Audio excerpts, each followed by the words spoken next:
AvnerGat.com. AVNERGAT. AvnerGat.com. When you call him directly, Avner Gat and his family, they take the calls themselves. Avner Gat says, hello.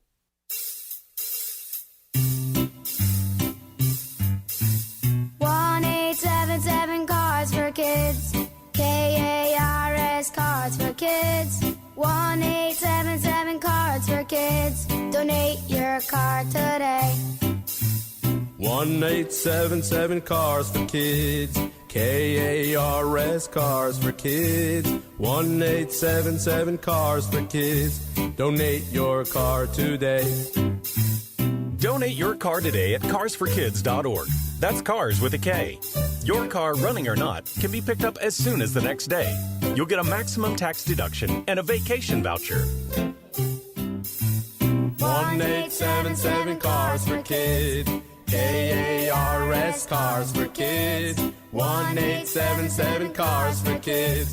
Donate your car today. Now accepting donations of land, homes, buildings, or any kind of real estate. Paid for by Cars for Kids. Texting enrolls you in recurring automated marketing text messages. Consent not required to purchase. Message and data rates may apply.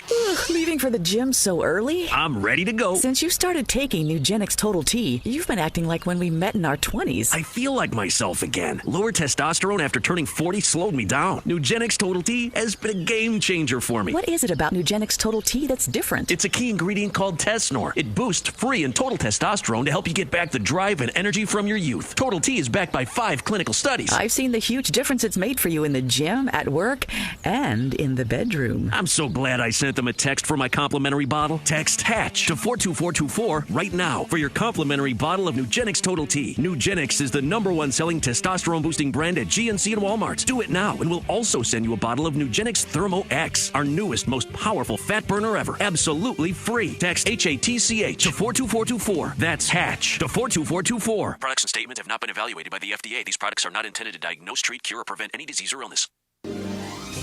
1:18 in the Southland on a Tuesday, which means it's a live imaging Tuesday. Here we go. Mason in Ireland. DeMarco Farr, the Super Bowl champion. Yes, sir. Sitting in for Mace, vacationing Mace. Leave my apple alone. I'm going to touch that apple all day. Johnny I is at the Idaho compound, overlooking. Would that be a lake or a river? That is Hayden Lake, Chris. Beautiful. I live in a place called The Falls at Hayden Lake, which is spectacular. How much longer before you get a boat out there? It's called the Johnny I. Oh, look behind you. We have a boat. There's a boat. You guys have a boat? Oh, wow. We just don't have a name yet. Call it the Johnny Eyes. No, that Lisa would veto that. Oh. Since she bought the boat, and as of right now, she's the only one driving it. I took a boat lesson, and I immediately scratched another boat. So now they're making me take more lessons. Make sure that boat, the other boat, doesn't call Jacob. And Corbett Greg's in the room. Here we go. The biggest show on the radio. Let's do it for a Tuesday. Mason in Ireland right now. Good afternoon. Gang's all here. DeMarco in for Mace. Laura's here. Bergman's here. Brian's here. Morales is here for a lit Tuesday. And a lot going on. It's just a matter of if we're going to get to it. And, DeMarco, I want to start with this. Yeah. I saw that, for people who don't know, DeMarco is part of our Rams broadcast team, has been ever since the Rams came back. And, matter of fact, later this week, you're flying to a game, right? Don't you have a game this week? Flying to Houston tomorrow for the joint practices. Okay. Yeah. So, and do they have one more game left or no? Houston. Going to Houston tomorrow, practicing with the Texans, play them end of preseason. Saturday, kickoff at 10 a.m. You'll hear it here on 710 ESPN. Correct. Oh, wow. Yes. That early. That's great. All right. So, DeMarco, when I heard Matt Stafford tight hamstring, that's kind of a red flag for me when the word hamstring is used because, and you would know better than I because you played in the NFL and I didn't, but anytime you tear your hamstring, and you'll hear people say pulled hamstring, that's not a thing. If you pull your hamstring, that means you have a small tear. It's a tear in your hamstring. Yes. And every time I hear that word, DeMarco, I worry because in my career, every time somebody gets a hamstring issue, the only way it gets better is to rest it. True. Am I right? No, you're definitely right. But the only reason I'm not as worried about this hamstring, like a tight hamstring, is because of the position he plays. He's a quarterback. He doesn't have to run. Skill guys, running backs, receivers, I mean, it's almost you can write them off. If you got them on fantasy, then I feel sorry for you if you have a skill guy with a hamstring injury. So you would just instruct Matthew Stafford to protect that injury, which means don't take off. If it's not there, throw it to the sidelines, we'll punt. He can play through a tight hamstring or a pulled hamstring if you're a quarterback. Is this a real hamstring, or is this That's a good question. Just try and kind of take some time off. No, I think it is. I mean, the first thing that struck me about him is when I saw him the first time at OTAs is he looks fantastic. And training camp, he looks fantastic. He spent a lot of time on his body. Now, the only question I would have is when you're in that sort of shape, how did you have hamstring tightness? Is it a symptom of something else? So he is 36. You got to worry about everything, but I wouldn't worry about a tight hamstring on Matthew Stafford. And so for Rams fans, yesterday he participated in individual drills. Today he participated in team drills. Yeah. So he's back out there, to DeMarco's point. Can I make one more point about him? Absolutely. With what I saw, like personally witnessed him when he took the pads off, or talking to him at Dallas when he hurt the thumb, or when he got bisected a few times, and he'd show me the mark. He's played through worse than this. So tight hamstring, okay. Yeah, that's not really going to make me trip about Matthew Stafford. Okay, I want to pivot real quick to the Dodgers. Last night, the Dodgers beat Justin Turner and the Mariners 3-0. That was Gavin Stone, right, Greg? Yes, it was. Kind of looking like he did early in the season. Great. Yeah. But Bill Plaschke wrote an interesting column in the LA Times today about Justin Turner. He says the Dodgers should bring Justin Turner back next year. He wants to play one more season and let him retire as a Dodger, and then maybe put him in the front office. Now, normally, Greg, I don't like deals like this. The roster spots are too important to have a guy on your roster that's not going to play every day. But Turner might be the exception for me.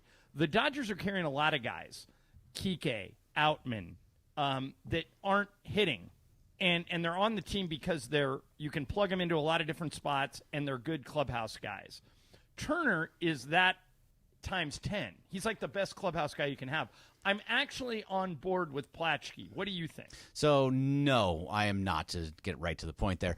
Kike Hernandez is somebody that can play every single position, even played first base. He plays first, short, second, first, outfield. He can play everywhere. Well, Turner can play third, second, or first, right? He can play third or first. He can probably He was a second baseman early in his career. Yeah, he's also 38 years old now and is not a second baseman. I mean, maybe he probably could play second base, but he's not that type of guy. He's not the utility guy that you're talking about. Now, I would love to see him on a one-day contract when he's ready to retire as a Dodger. But like you said, wouldn't give him a roster spot. No, because what you're saying is that every roster spot is very important. Look at how it is right now. We're trying to figure out who's being DFA'd to make sure that we have the right guys on the roster at the right time. Well, I love JT. The other thing that I want to get to Marco's opinion on is DeMarco how important is quote unquote a clubhouse guy, a locker room guy? I mean, somebody that maybe isn't going to play. No, very important. But Greg would not be a clubhouse guy. See, you just called Justin Turner slow. See, you said he's 38. I heard that. You said he's 38. Well, he's not wrong. You said he's great. slow, he's great in the fat, or whatever. You called him something. No, I didn't call him Did fat. you call me I called him fat? slow. No, I didn't say Ow. slow. He's 38 years old. When you say he's 38, I don't know exactly how old he is, but no, he's like 38. You're not going to bring him back on a legacy contract just like the Lakers do. That's just not a thing that the Dodgers are going to do. They'll bring him back for the one day like they did Matt Kemp. Yeah, that would absolutely happen. Greg, wouldn't he be right now, just right this second, wouldn't he be a better option than Kike at third? It's Max Muncy's at third, and he's not a better option. Max than Muncy played first last night, didn't he? No, Freddie ended up playing and not going on the IL, so Freddie was at first and Max was at third. So you don't really have a spot for Turner other than to pinch hit. No, and he's also you're not going to put him at DH because you have a DH in Shohei Ohtani. Wait, quick question. What is a clubhouse guy? Like, what is your description of clubhouse guy? So I know what we're talking about. Somebody that is well respected in the room. Oh, okay. That everybody likes and that can go up to any player at any time, no matter what the age, and tell him the truth. Oh, yes. A lot of people can't do. I mean, I know you have those in the NFL. You have veteran guys. I would imagine. First guy is Andrew Whitworth. He was that guy. Well, like when you were playing, maybe Isaac Bruce or Torrey Holt. You know, somebody that has been around who the room respects, and it's a voice other than the Marshall. coach. Yes. Yeah, Marshall Falk. Yeah, that's Turner. When Turner could go to any player on the roster when he played here and sit a guy down and say, hey, here's what you're not doing, or here's what you're doing that's pissing everybody off. And he does it in a way that's constructive, and he's not a jerk, and he's just extremely well-liked. And so that's what I mean, DeMarco, by having a clubhouse guy. He would be almost like having another manager or coach. Super but he'd be on the roster. respect. Like Aaron could do that when he was playing, but it was more of I'll kill you if you don't. Whitworth is a really good respect when he walks over. Yeah, I get you. Yeah, definitely not Mason here. No, DeMarco, you need to really back off the whole. I did not call him I fat or heard that. slow. I heard that. I said he's not- 38. See, he's 38. But that doesn't mean That was fat or no, slow. Greg, That's that what I was heard. That was code That's word. all that you was want code to. word for too old. See, Too old is one thing. Fat and slow is a totally different thing. Semantics. Don't put words in my mouth. That's what Ireland does. That's what Sedano does. I don't need to be in on that, okay? I'm just messing Never. with you. I've Come never on. done that ever in my whole life. No, nobody. You got mad Nobody. at me when you told me one day when Greg said I can dance, and I'm like, really? He goes, why? What do you think? I can't dance? Right. What are you saying? What are you saying? See? Right. I've seen it in person. It's good. See? See? Yeah. See? All right. So coming up next, and you don't want to miss this. I'm going to ask Marco, and anytime I ask this question, I know it's it sparks curiosity in everybody. But the question I'm going to ask to Marco is this a black thing? We'll be back with that coming up next. First, did you know it can take up to 11 weeks on average to hire for an open job? If you are hiring, you got to use ZipRecruiter. ZipRecruiter can help you find qualified candidates for all your roles fast. And right now you can try it for free at ZipRecruiter.com/LA. Ian Siegel, the guy who invented ZipRecruiter, puts it this way. We don't leave anything to chance. ZipRecruiter uses an algorithm, a powerful matching tool to quickly find and send you the most qualified people for whatever your roles are. And right now, you can do it for free at ZipRecruiter.com/LA. How fast does it work? 4 out of 5 employers who post on ZipRecruiter get a quality candidate within 1 day. So what do you got to lose? It's free. Try it today. ZipRecruiter.com/LA. ZipRecruiter, the smartest way to hire. This is such a significant move. Accepted. USC being a massive national brand. Big moments. Let's go. USC wins it. Big stars. Juju Watkins. Get out of town. Juju Watkins. Big stage. Zachariah Branch. How do you do? Welcome, Trojans, to the Big Ten.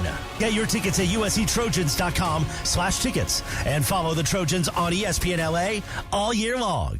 Hey, it's Travis. And Slee. By now you have heard about our good friends at the law office of Joseph S. Normand. When my son Bobby was in an accident, we called Joe and he hit it out of the park. That's why I trust Joe. No insurance company is ever on your side. Anything you say to them can and will be used against you. Joe and his team will treat you like family, get you the medical attention you need, and the max compensation you deserve. Call 213-747-2000. That's 213-747-2000 or visit normandlegal.com. The law office of Joseph S. Normand. Football is back, and the 2024 Los Angeles Rams preseason is in full swing. Get ready for an action-packed season as your Rams take on the Niners, Eagles, Dolphins, Raiders, Bills, and more right here at SoFi Stadium. You can experience all the energy and excitement of Rams football by purchasing season tickets at therams.com/2024. Again, that is therams.com/2024 to secure your seats for every Rams regular season home game. Purchase your season tickets today and experience football the Rams way. We all hear the radio ads about the IRS. They tell you to be afraid, to be scared, and they try to frighten you into calling. I'm not here to do that. Tax Relief Advocates is different. TRA is here to tell you that if you owe money to the IRS, whether it's $5,000, $50,000, or $500,000, we have a solution. It doesn't matter if you're sitting in your car, at work, or with your kids. No matter where you are, call now. 800-575-6759. Don't lose hope. TRA can eliminate or reduce what you owe to the IRS. Generous programs are now available that can give you a fresh start. Our passion is taxes and helping individuals fix their IRS problems. We have over 1,000 5-star reviews on Google and an A+ with the Better Business Bureau. You don't need to be afraid of the IRS any longer. End your tax nightmare today by visiting us online at TRA.com or call 800-575-6759. That's 800-575-6759. Tax Relief Advocates. Real solutions for real people. Might be, DeMarco. You never know. We got to see how the telenovela plays out here on Channel 22. Is that what that is? This is wild. Ireland, I wish you could actually see this, but... It's a real on... Is it one of those Spanish soap operas with the girls in the really tight dresses? Less than. Less than that right now. That's I'm on wondering screen. what kind of heat this guy's packing. See? It's a live imaging Tuesday on Mason and Ireland. DeMarco Farr's here in for Mace. Ireland's at the Idaho compound with an amazing tease. But first, let me tell you, we're proud to announce that ESPN LA has made sports radio history. We are the first sports radio station in the country to reach 1 million social media followers. Wow. And we want to celebrate this milestone with you, our fans. Head to ESPNLA.com now and enter to win prize packs that include tickets to see the Lakers, Rams, USC Trojans, Kings, LAFC, or the Angels.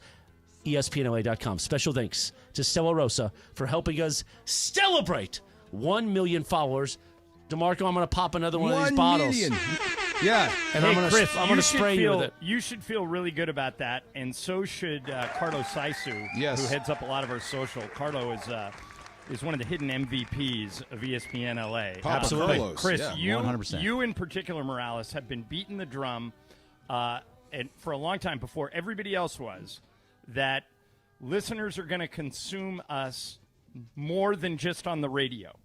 And this is living proof of that we have 1 million social media followers. It's just incredibly cool to me. Yes, well, thank you for saying that, John. Yeah, I love it, and congrats to you and the whole social media team. Way to go. Absolutely. All you guys. That's awesome. They are absolutely incredible. Now, going to break, what was your tease, John? Wait, hold on. I'm going to ask hold on. DeMarco. Let's rethink this. No.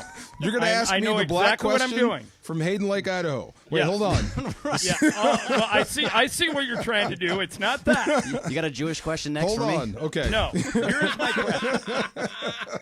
Okay. DeMarco, when the Dodgers stayed in Milwaukee last week, yes. you may have seen this story. Mookie Betts checked out of the hotel because it was rumored to be haunted. Now, I've stayed in that exact hotel many times, and a lot of people are like Mookie.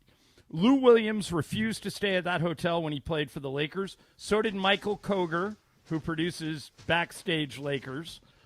Here's Mookie when he was asked about it on the MLB Network. Why did you check out of a hotel?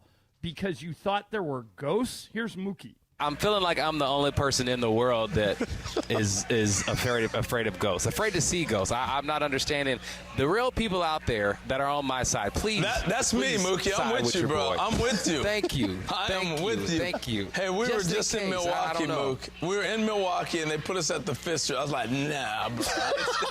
See? No way. I'm not. There's a lot of guys out there, but I'm the pioneer that's going to say, you know what? There's a group of us out here that are afraid of ghosts, and we own it. We own it. Okay, DeMarco, so here's my question. You heard Mookie talk about it. The guy who jumped in the middle, Harold Reynolds, says he agrees with Mookie. I mentioned Lou Williams refused to stay at that hotel. So did Michael Koger. When I asked Michael Thompson about this, he almost checked out of the hotel. Really?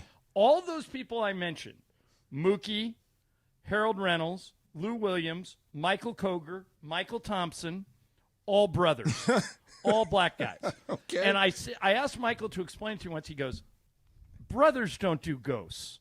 Is that a thing? Is this surprising to you? Is this a black thing? I don't think so. I don't think it's a black thing. How do you answer this question? Really? It's a really good question. How do you answer this?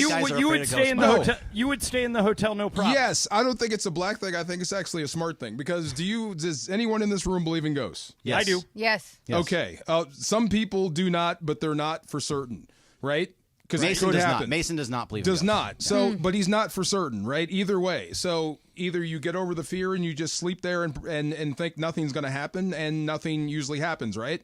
Or something could happen, and there are ghosts, and they're in your room, and it gets scary like The Exorcist, and you're stupid for staying. So Mookie and the guys you mentioned, the five brothers, they may be the smart people of the world. The rest of us are stupid. I don't disagree with you because it's the old George Costanza thing. It's not a lie if you believe it. If Mookie thinks that he's going to get visited by a ghost and he doesn't sleep, for the just whole scared night. me to death. And he goes out and goes 0 for 5 the next day.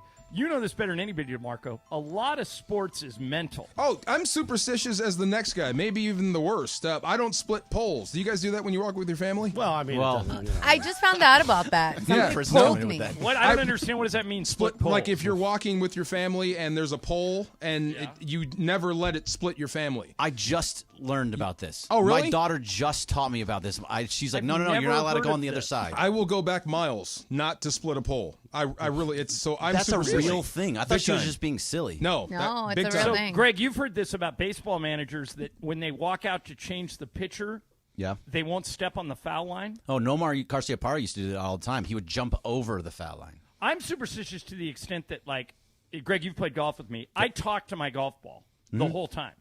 Like, and I know it doesn't do any good, but when I don't do it, it feels weird. So I'll hit a ball, I'll go, get left, get left. Do you think Come that's on, a white get thing? left.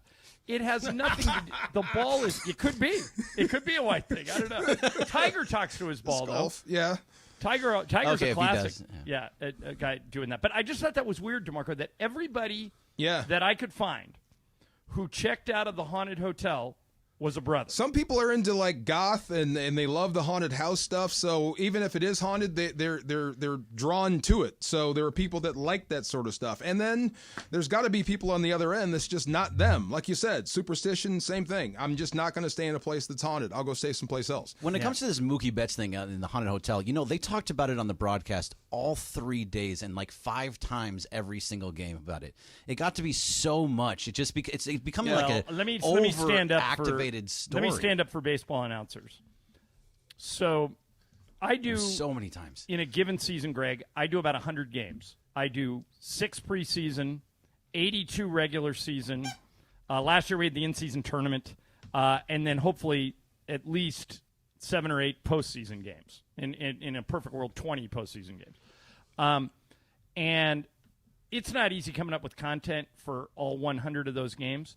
In baseball, if you add in the preseason, they do almost 200 games. No, it's so much. So you're constantly looking. I think Steven Nelson did that series. And Milwaukee? Yeah, I think Probably. Oral was there, but he got sick one day. Yeah, and that's they right. put Rick Monday in the booth with Yeah, Steven. that's right. And then I think Joe joined in St. Louis. But I don't begrudge those guys for taking any story that has content and milking it for all it's worth. Because I can't imagine having to do 200 You got to fill. Yeah, I'm trying to think. Have I ever entered a place that I knew was haunted? I don't think I've stayed in that hotel. Yeah, it's the Pfister in Milwaukee, Yeah. and it's the Skirvin in Oklahoma City. The Lakers used to stay in both hotels, and now we don't. I don't know. I don't think it's because it's haunted, but maybe it is. The only place I don't that know. freaked me out going down it or even by it it's just a street. It's Bundy, where all that happened. Where all the OJ stuff. That gave me the queasies. You I can don't say know why. it. Bundy's a great street too. Well, I don't. All that stuff. Yeah. All right, let me get this. The killings? Yes. Thank you. Okay, let me get this one other baseball story in Allegedly. here before the break. Tyler Glasnow, who we're assuming, Greg, we're really assuming he's on a fake injury This designation. sounds very Yeah. much like a fake injury, yes. So he's going to take a couple weeks off. He's going to miss 2 starts. He was on Chris Rose's podcast, our buddy Chris Rose. It's a great and podcast. Chris asked him, how would he feel about being told that he had to intentionally walk somebody, like Aaron Judge? This was based on the fact that somebody walked Aaron Judge in the 2nd inning with no runners on. They just didn't want to pitch to him because he was so hot. Here is what Tyler Glasnow said to Chris Rose. Aaron Judge, did you say he got walked intentionally with nobody on? And Pete Walker, their pitching coach, said, hey, get used to it. Like, this is it. For a guy who's faced Aaron Judge as much as you have, if your team's like, don't pitch to him, isn't there a little bit of you that's like, no, I want to pitch to him? Yeah, for sure. I don't think I'd ever be happy intentionally walking anybody. I think the mentality while I'm pitching is like, I can get anybody out. Like, I know strategically, depending on the situation, it might be a good idea. And Aaron Judge is arguably one of the best hitters in the league, but that would make, if I was pitching, I would be mad. You're hitting 300, you still get out 7 out of 10 times, Like, I still want to. Not him lately. But yeah, that is true. And I think a lot of times too, if that team isn't on, like if they're struggling a little bit and it's just Aaron and Soto, because I feel like there's been a few times this year where it's like everyone's kind of calm, but it's just those two hitting. It's like if you take one of them out of the equation, you guys get one guy out. I understand it, but yeah. All right. So he goes on to say he understands it, but he never wants to intentionally walk anybody. Greg, I admire his spirit. I want a guy who thinks he can get everybody out. But for example, Christian Walker of the Diamondbacks has 9 homers in his last 9 games at Dodger Stadium. If that dude comes up with a base open, and maybe even if a base isn't open, do you just keep pitching to these guys? There's times you have to walk people, right? Yeah, there absolutely is. I mean, if you're a guy like Tyler Glasnow, no, you don't want to, and you probably shouldn't. But Christian Walker, I think he should be walked every single time he comes up. He gets the Barry Bonds treatment. If you have bases loaded and you have a good enough lead, walk him in a run. Go ahead, just walk him. I don't think he needs to. Yeah, it's better than giving up 4 runs. Instead of 1 is better than 4, 100%. So yeah, I get what Glasnow is saying, but at the same time, it really depends on the moment in the game. If you're up 3 and you have an Aaron Judge comes to the plate, walk him. Don't let him hurt you. DeMarco, I know was that Goose Gossage that gave one up to Kirk Gibson? There's a great video. That's the one, right? He don't want to walk you. He don't want to walk you. Bang, game over. Or up 1. Crazy. But DeMarco, as a competitor, I know what Glasnow's saying. Yeah. You never want to admit, no, I can't get this guy. But aren't there times where, like, I'll use an NFL comparison. I heard offensive coordinators, when they were playing the Rams, they would completely alter their game plan to account for Aaron Donald. That even though every offensive lineman thinks, well, he hasn't gone one-on-one against me, the coaches just determined Aaron Donald's going to blow up the play if you don't double team him. Oh, yeah. So aren't there certain players in every sport that, for lack of a better word, mandate special treatment? Oh, absolutely, especially him. And what he means by it's like tailoring your game plan. There's things you do and things you're running, and when you're playing against Aaron or guys like him, we just can't do that. You know, we can't pull guards in front of him. If we do, he's going to be in the backfield. Some guys you can, and you can get away with it. With him, he's going to make you pay and make you pay bad. So understandable. It's happened.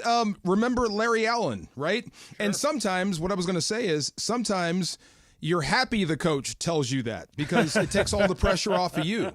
I had to play against Larry Allen, and it was like it came down to a 3rd down package, and he told me, and this is how, I just want you to grab Larry. I'm like, what do you mean just grab Larry? I just want you to go up and grab him. You don't want me to beat him? And he just paused. And he was right. You're not going to beat him. Just grab him, and we're going to blitz by you. Right? We're going to blitz by you. We're going to help you out. I'm like, oh, thank God. So sometimes it actually helps a player when the coach says stuff like that. But you're right. Everybody wants to – you think your stuff is always going to play against anybody, but most of the time you're going to be wrong. Yeah, I admire Glasnow's answer, but I don't agree with him. Yeah. I just think there are times that you absolutely have to walk people. All right, coming up next. John, real fast. What do you think of this? Radio Michael fan put this out there. How about for the name for your boat is Why Not?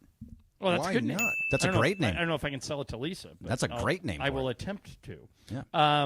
All right, coming up next, we will spin the wheel of questions, Laura's wheel today. And DeMarco sent something to all of us last night in the group text that I had to read 3 times about USC football. Oh. And it is staggering. And we'll share it with you next. DeMarco in for Mace. I'm John Ireland. Mason and Ireland, ESPN LA.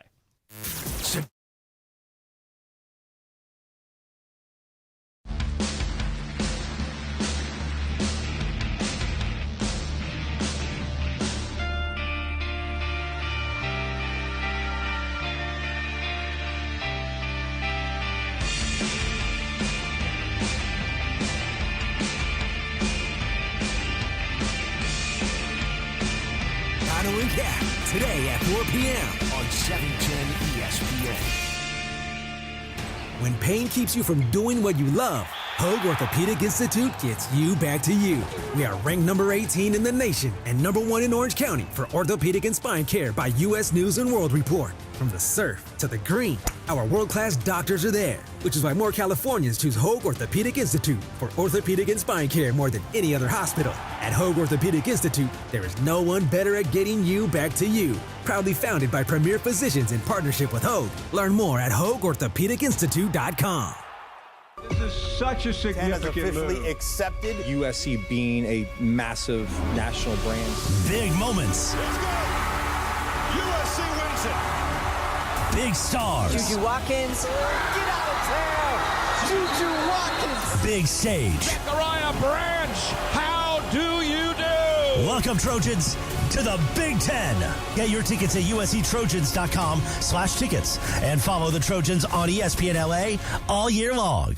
The Hyundai Getaway Sales Event is on now at Carden Alleyway Hyundai. Lease a new 2024 Hyundai Santa Fe SC for only $319 a month plus tax for 36 months on approved credit. Plus, get peace of mind driving with America's best warranty, a 10-year, 100,000-mile powertrain limited warranty, and the Hyundai Assurance Program. Carden Alleyway Hyundai just off the 91 freeway in the Corona Auto Center or CardenAlleywayHyundai.com. Lease for $319 plus tax. License and fees to well-qualified buyers. 36-month lease. 12K miles per year. $39.99 due at signing. Not all buyers will qualify. Down payment may be required. Subject to HMF credit approval. Expires 9/03/2024. Are you ready to build your company's dream team? Just like in sports, finding skilled players is essential for success. With Robert Half's winning combination of specialized recruiting professionals and award-winning AI, we'll help you find the MVPs and key role players who will have you hanging banners in the rafters. Because in business, it's all about having the experienced team on your side. At Robert Half, we know talent. Visit roberthalf.com today. Summer may be slowing down, but the deals at Vivid Seats haven't. Whether it's scoring MLB tickets for a night at the ballpark or locking down the biggest matchups for the upcoming football season, Vivid Seats has you covered. With the only rewards program in the game, plus an amazing selection of tickets, Vivid Seats has something for every fan. Catch the deals you want for the games you crave, all backed by a 100% buyer guarantee. Just visit vividseats.com or download the app today. Vivid Seats, the official ticketing partner of ESPN. And it is the biggest show on the radio, Mason and Ireland, here each weekday, 1 to 4 p.m. You know what it's time for? What is this? It's time for Wheel of Questions. Producer Brian Cohen, are you ready with that wheel? Hit it, Jack.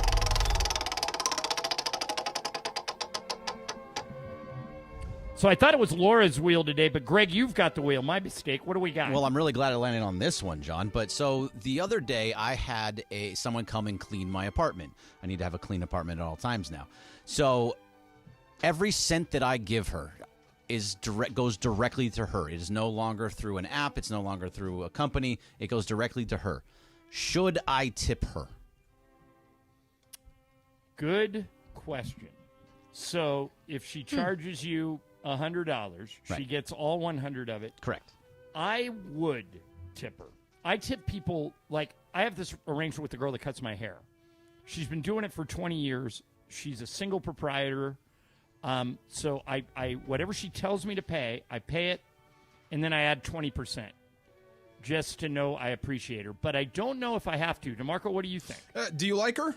Yeah, she's great. Does she do a good job? Did a great job.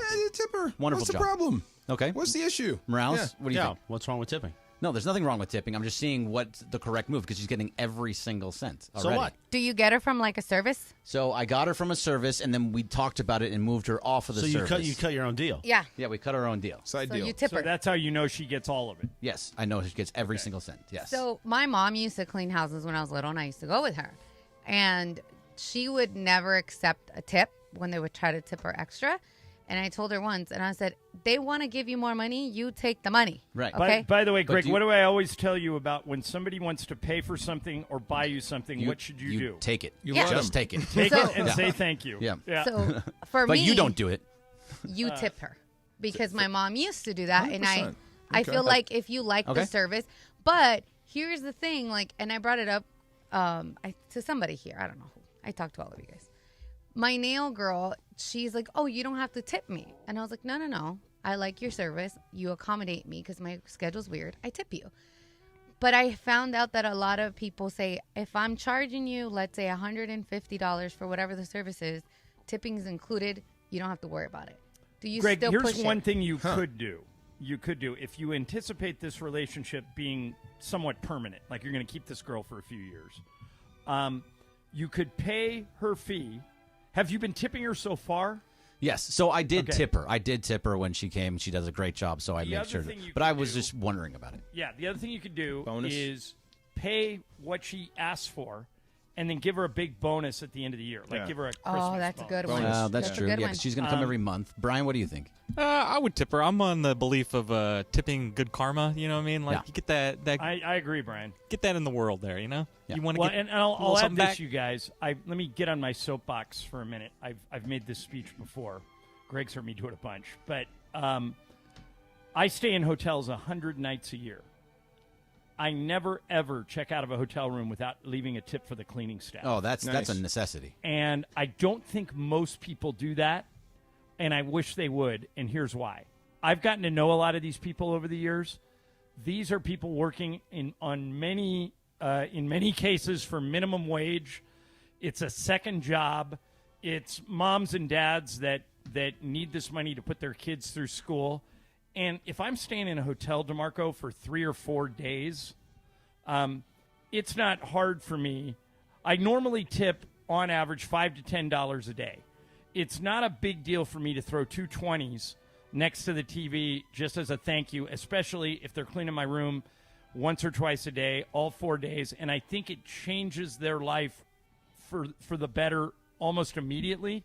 So I think everybody that stays in a hotel, which is, Greg, kind of a variation of your question, right, should leave a tip. Did you say 2 20s?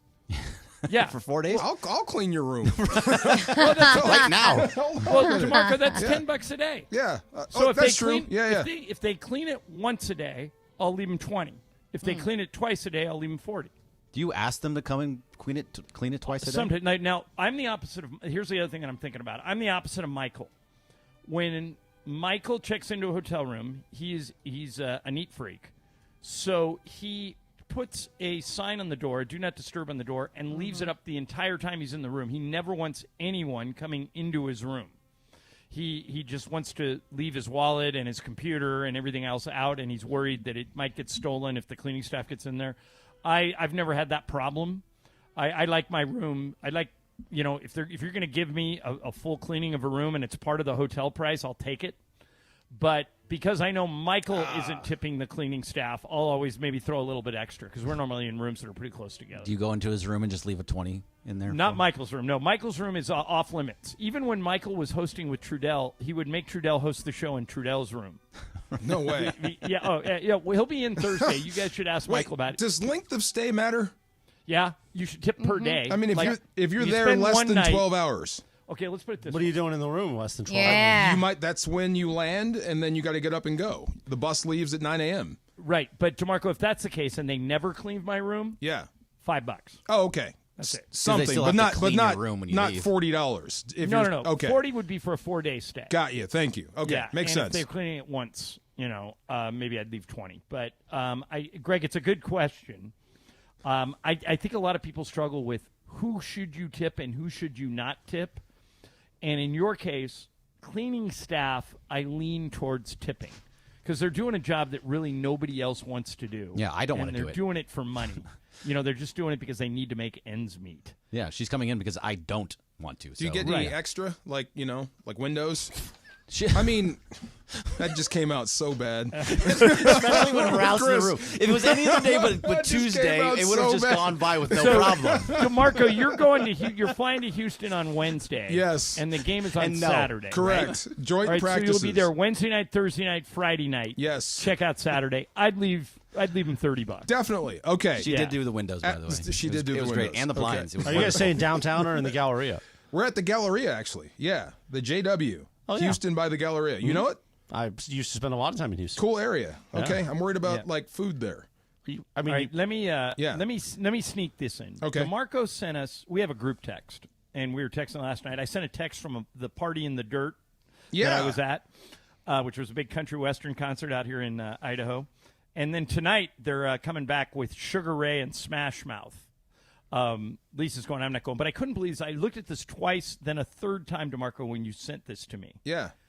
The size of USC's projected offensive line starters. Yeah. All right. Jonah Monheim, the center, is the smallest of the 5 linemen, and he's 6'5", 310 pounds. Elijah Page, the left tackle, is 6'7", 320. Licking chops. The other guys, 6'6", 320, 6'4", 335. What's the quarterback's name? 6'5", 320. Miller Moss. Miller Moss is going to stand behind a literal wall. Now, I wanted to draw a comparison. DeMarco, what was your last year at Washington? 1993. Okay, roughly, when you looked across the line, were you looking at a 300-pounder back then? No, yeah, way. a few. What? No, there's no way you would have 320 plus for everybody. There were a few. I mean, we played Nebraska. They had big dudes. I mean, we had Lincoln Kennedy was on our offensive line. He was huge. So we had some monsters, but not like that. Every single position is huge. No. Is it wrong for me to I looked at this one tweet that you sent me with the statistics on the 5 offensive linemen, and I changed my opinion of how good USC is going to be. Me and Greg and I have both been saying they're a 7-8 win team in the Big Ten. Is that what you said? Okay, yeah. I now think they are a 9 or 10 win team at this just line. off of this? Always just off of this. What's their DeMarco, am I schedule? overrating how important the size of the linemen Do you are? got it in front of you? I do. Let's go win-loss. Go ahead. Real quick. USC. The schedule. Yeah, I can pull it up. They start Sunday, September 1st in Vegas against LSU, which that game is going to come down to the running game. Either way, 50-50. Okay. So I think they're going to win that game. Week 2 at home against Utah State. That's a win. Week 3 at Michigan. I think they can win that's that either game. way. I think they can win it. Well, so they're 1-2 right now. You think they're going to lose to Michigan? They're 2-1. Yeah. No, You think they're losing to LSU? No. Yes, 100%. You think they're going to lose 100%? They're going to lose to LSU and Michigan. It's not Greg, 100%. I think they might beat Michigan. Not 100%. No Harbaugh. They lost most of their skill guys. Yeah. Go ahead. What's next? Okay. Wisconsin at the Coliseum. Okay. I think they'll win that. At Minnesota, I think they'll win that. Win that. Penn State at the Coliseum. They're good. What do you think, DeMarco? They're good. Penn State's good. Really but good. It's at the Coliseum. There's some advantages, but Penn State can win that one. All right, so let's say at this point they're 3-2. Okay. Okay. At Maryland, win. 4-2. Rutgers at the Coliseum, 5-2. DeMarco, I know which way you're going. At Washington, loss 6. All right, so you're saying a win? You're saying a win over We're Washington? replacing our coach. Penix is in the NFL. This is a whole different program. So we're It's now in we're Washington. talking 6-2. Nebraska at the Coliseum. I think it's a win. Of course. They're going to be good this year. Nebraska? 7-2. That's what I heard. At UCLA. That's a loss. It's an easy loss. That's okay. Go ahead. I see why you get 7. I see why you get 7 right now. Loss. Okay. Can't do it, And can then you? finally, Notre Dame at the Coliseum. Okay, that's the loss. one. I think they can win 10 games. Look, they're not out of any game you just mentioned.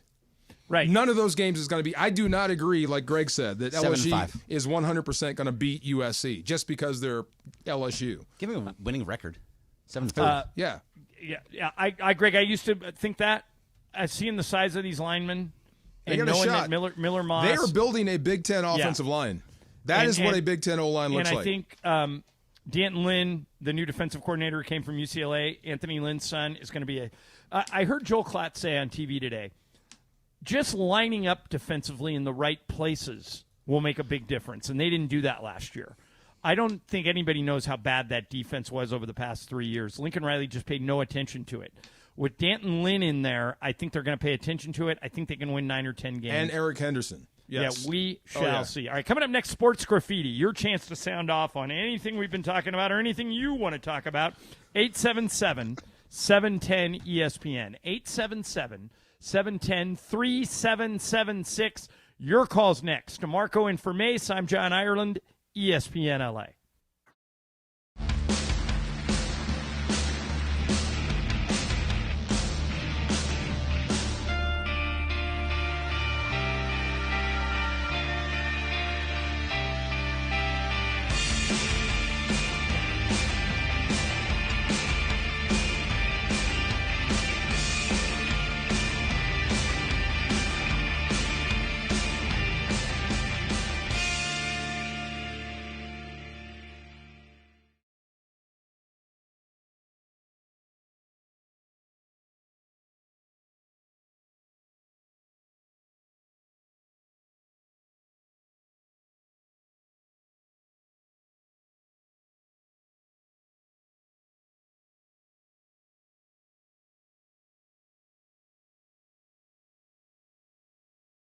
Miss Travis Lee, live from LA Live. 710 ESPN.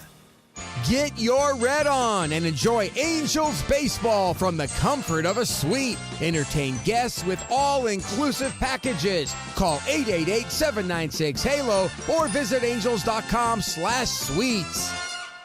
Good Karma Brands is proud to be an equal opportunity employer. Our policy is to provide equal opportunity employment, development, and advancement to all current and potential teammates. If you are an organization that maintains a job bank, provides employment information, or gives job referrals, you may request to be placed on the station's mailing list for future career opportunities. To learn more about careers at Good Karma Brands, please email careers@goodkarmabrands.com. Hi, it's LeBron. The Lakers play here. 710 ESPN. KSPN, Los Angeles. A Good Karma Brands radio station. Live Imaging Tuesday, a little after 2 o'clock in the Southland on Mason and Ireland. DeMarco sitting in for Mace, who's on another vacation. Meanwhile, you see it if you're watching on YouTube at ESPN Los Angeles, this big banner behind me, courtesy of our friends at Stella Rosa, that says 1 million social media followers. Wow. Nice. We are celebrating all day long here. We are the most followed sports radio station we have been in the country for a long time, but now we're over 1 million followers, DeMarco. Nice. How did you know? John gave you credit. That's for, not my forethought. You said, how did I know this how would work? They're going to reach us differently. How did you know? How'd you get onto that? I'm not the first person in the industry to think that, but we have invested a lot into you. For instance, when we did the local morning show years ago, there was a lot of great stuff that people never saw in the behind the scenes, and I just knew people because again, Mason and I, when we're on TV on Spectrum, I watched Imus in the morning 20 years ago on MSNBC, Mike and the Mad Dog. There's always been this interest in people watching, but we do a lot of goofy crap. Yeah. So I think that is part of the YouTube stuff, and people want content delivered in a different way. Absolutely. Your phone is the old transistor radio. Yes. Crazy. That's all I know. it is. Next year, 2 million. Let's go. And by the way, let me piggyback on something you said, Chris. And I'm not just saying this because I work here. You guys know me. I very rarely say stuff that, just to say it. But you need to, and just trust me on this, you need to download the ESPN LA app. It's free. So I'm not asking you to spend any money. If you download that app, and Greg, help me out with this. Yeah.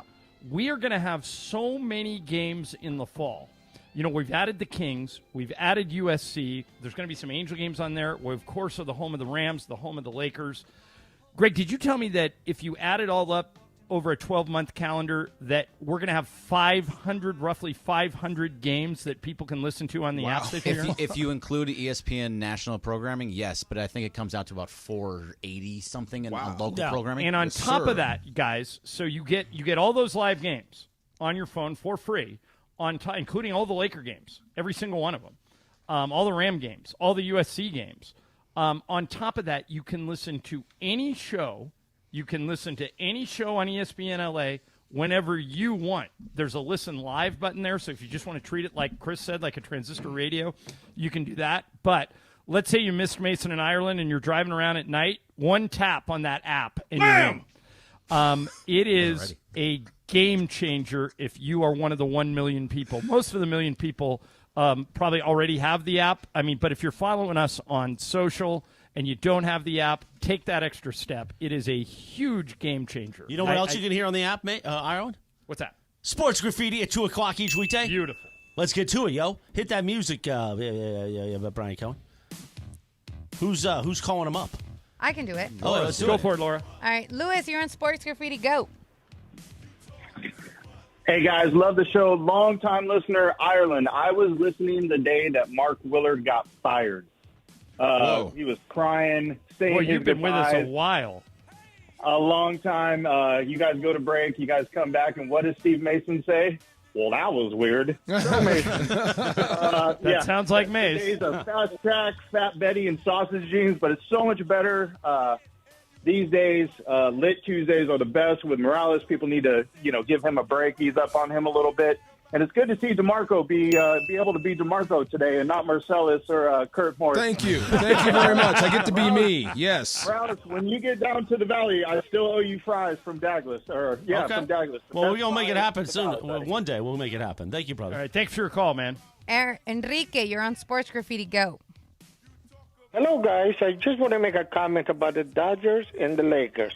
Okay. Regarding the Dodgers, I think Dave Roberts has a big problem managing pitching. And this has been for over 10 years, maybe, or 9 years.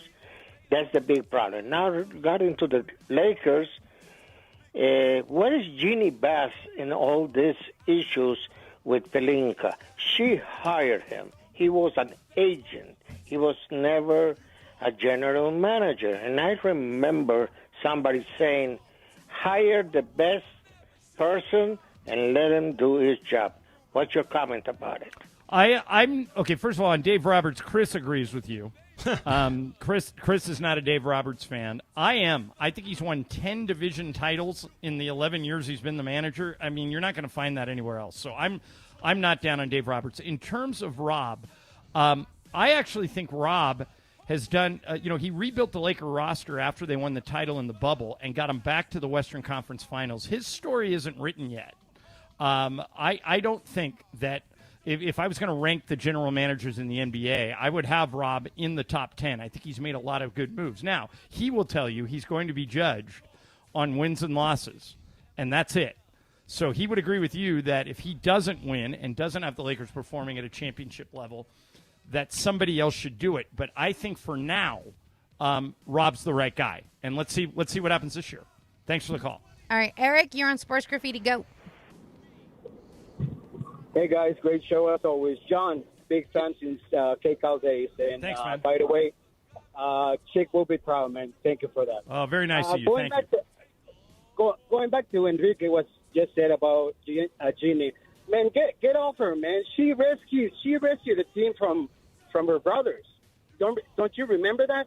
Thanks for the show, guys. People have short memories. And thanks for the call. And she rescued the team from her brothers. Well, remember that Jim and Mitch Kupchak were in a very bad spell. They gave all that money to Luol Deng.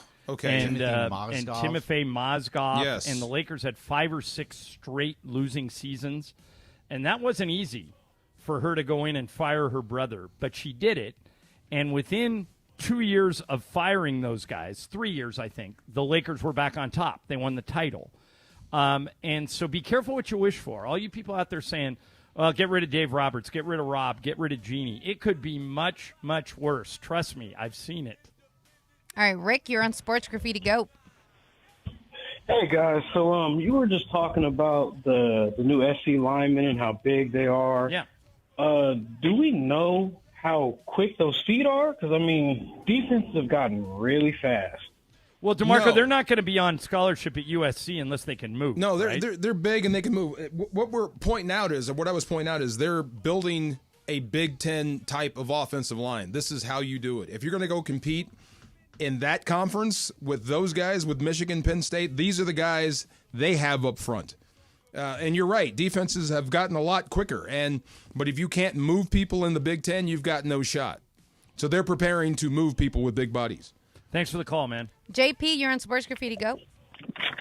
I've been watching the Dodgers since 1994, but did you guys see Ohtani and that pick going between first and second? So great. Amazing. And first. That was so awesome. Thanks for the show, guys. Have a great afternoon. Thanks. I'll say it again, and Greg, I don't know if I've won you over yet, but Shohei Ohtani is the best baseball player I've ever seen. You don't have to win me over. That is is he really? Truth ever seen? Yeah. Now what I everything. say when I say that, people come at me with some of the older listeners come at me with, well, obviously you never saw Willie Mays play. You're right, I didn't. Willie Mays was out of the league when I was 11. I never got a chance to see him play. He may have been better than Shohei. But, DeMarco, this guy pitches and throws 101 miles an hour. Yeah. Hits home runs, steals bases. That kind of separates it. Yeah. I've never seen anything like I can't wait to see him pitch because, like, as far as best player, I mean, I did see Pujols up close. Oh, no, he's better than Pujols. Well, just because he can pitch? DeMarco, sure. Yeah. he's Pujols and then add Kershaw to it. That's what I'm saying. Because he can Yeah. pitch, that changes things. Okay. It does. And also, he's... And Bonds is the best hitter I've ever seen. Yeah, Bonds is still better hitter overall, but he's going to have a 45 season most likely. Oh, Greg, look insanity. at it again. I think he's going 50-50. He could. 45 seems almost inevitable. No one's ever done either, by the way. Right. So no one's ever gone 45 home runs, 45 steals, and no one's ever gone 50-50. I think he's going to do it this year. Everything he's done with the Angels, he's doing better this year with the Dodgers. Wow. You got a couple more, Laura? Yeah, we do. We have a few more. All right, Dave, you're on Sports Graffiti. Go. Good afternoon. Good afternoon, Dave. All right, fellas, you guys need to listen to Bergman on the USC talk. Okay, he's completely 100% correct with the Michigan and prepared to sit down and the Nebraska. I'm telling you, there's a kid at Nebraska, the starting QB, Dylan, and it's hard for me to pronounce his last name. Yeah, he looks just but like you're Patrick saying- Mahomes. Exactly. Yeah. Exactly. And I'll put 10,000 mythical dollars or a pie in the face that Nebraska beats USC. Pie in the I'm face? telling you. Pie in the face. Hey, I'd make him 6-6. Yep. So great. Come on. Laura. No chance. Put this guy on hold and get his number. You got a pie in the face bet with Thank me, you. man. Can I get in, please? This is something we're stealing from the Dan Patrick Show. Let me get in. I'll take USC. You can have Nebraska. There's no way USC's losing to Nebraska 100%. at home. Yes. Let's go, Dave. I'm with you, Dave. Straight up. All right, Dave, don't hang up. Dave, I want to see a pie in the face. Either Oh, you, yeah. I mean, who and doesn't? we can, hey, Dave, we can do it over video. You don't even have to come in. Either I'm doing it on video for you, or you're doing it on video for me. You can come into the station, Yeah, Dave. come We'll on. put a pie on you. Just I'm come to fucking- hey, hang Laura, Straight put up. this guy No spread. Just straight up. straight up. English team. Yep, straight up. I got you. You got to bet. it. Okay, put him on hold, Laura. Get his number. We'll go to break. Coming up Is it next, Jeff Sims? That's the kid. Yeah. DeMarco, for people who don't know, spends a lot of time around the Rams players. He's on the sidelines as their sideline reporter during every game. He sometimes goes into the locker. You still do that? Go into the locker room post game and grab some guys? Big time. I heard something in the Rams locker room the other day that is super encouraging for one of the Rams assistant coaches. I'll play it for you next. DeMarco in for Mace. Morales is here. It's a lit Tuesday. Brian, Laura, Greg, gang's all here, ESPN LA. Really excited to see the new schools come into play at the Coliseum. Obviously, you're going to have Notre Dame to finish the season. That's always a special game. But seeing Nebraska showing up, Penn State showing up, LSU at the Collie, that's what I'm really looking forward to. I think both programs, the men's football program and the men's basketball program, are moving in the right direction. And the women's basketball program at USC is going to be ranked top 5 next year. So it's a great time for the USC Trojans to be back on ESPN LA. I'm really curious to see, what does USC football look like without Caleb Williams? What are the adjustments that Lincoln Riley makes? And what is the defense going to look like in the non-Alex Grinch era? New conference, new quarterback, just really fired up on the football side. New head coach for basketball, so almost like a really new team, which is going to be awesome. And then returning to prominence for USC women's basketball, to be back to where USC women's basketball is. I'm super excited to see Juju in her second year, but just the rest of the players continue to grow under Coach Godley. This beautiful thing has been up since the first time SC was here. But guess what? USC is back! And once again, this means something for us. Pumped for this season. USC Athletics back on 710 ESPN. Not going to open or damage the structure of your home. Their equipment is advanced enough to listen to the exposed surfaces and indicate where the leak is occurring. They are widely used by homeowners, property managers, and even realtors to inspect pressurized water systems to make sure they're intact and functioning with no leaks. Call Omer at the Waterboy Leak Detection today, 818-518-5055. Visit thewaterboyinc.com. That's the Waterboy Leak Detection at 818-518-5055. Talk to Omer. He's going to take good care of you at the Waterboy. Visit thewaterboyinc.com. Hey, what up? It's Matt Barnes here. If you're looking for the best possible results after an accident, call my guy, Uncle Artie, at Pernia Law. For me, it's about getting the top result and the top value for your claim. Even if you didn't have insurance during the accident, Uncle Artie will still help you. I'm sure a lot of you out there got turned back from attorneys when you said, I don't have insurance. Well, guess what? Uncle Artie can still help you. It does not matter. Give us a call. You have nothing to lose. We take the case on a contingency. You don't pay up front. Uncle Artie's not just my friend, but he's your uncle in the business. Artie Pernia is a seasoned personal injury attorney who works with you, so you receive the best possible compensation for your case. Let Uncle Artie and the Pernia Law family provide peace of mind, so you can focus on your recovery. Trust us, trust Uncle. When you're looking for the best possible results after an accident, call my guy, Uncle Artie, at Pernia Law, 844-DIAL-UNC. That's 844-DIAL-UNC. Why'd the kid jump off the boat? I don't know. Why? Peer pressure. Oh. Good one, Ned. Ned isn't funny, but Ned owns a boat, and you don't. So every time Ned tells another one of his unfunny boat puns, you're going to laugh loud and keep on laughing until you get a boat of your own. A pier where you put a boat. Yeah, I get it. And when you do get a boat of your own, make sure you save money by bundling it with your home, auto, or other vehicles with Progressive. Progressive Casualty Insurance Company affiliates and other insurers. Not available in all states. When your job demands more than just hard work, trust Timberland Pro, the brand that defines superior comfort, performance, and durability. Built on a legacy of craftsmanship, Timberland Pro provides boots and apparel that stand up to the toughest challenges. Our products are as resilient as the skilled men and women who wear them. From the workshop to the job site, Timberland Pro is there with you every step of the way, blending innovation with time-tested quality. Discover why professionals choose Timberland Pro. Always do, never done. Visit timberlandpro.com or your local Timberland Pro dealer.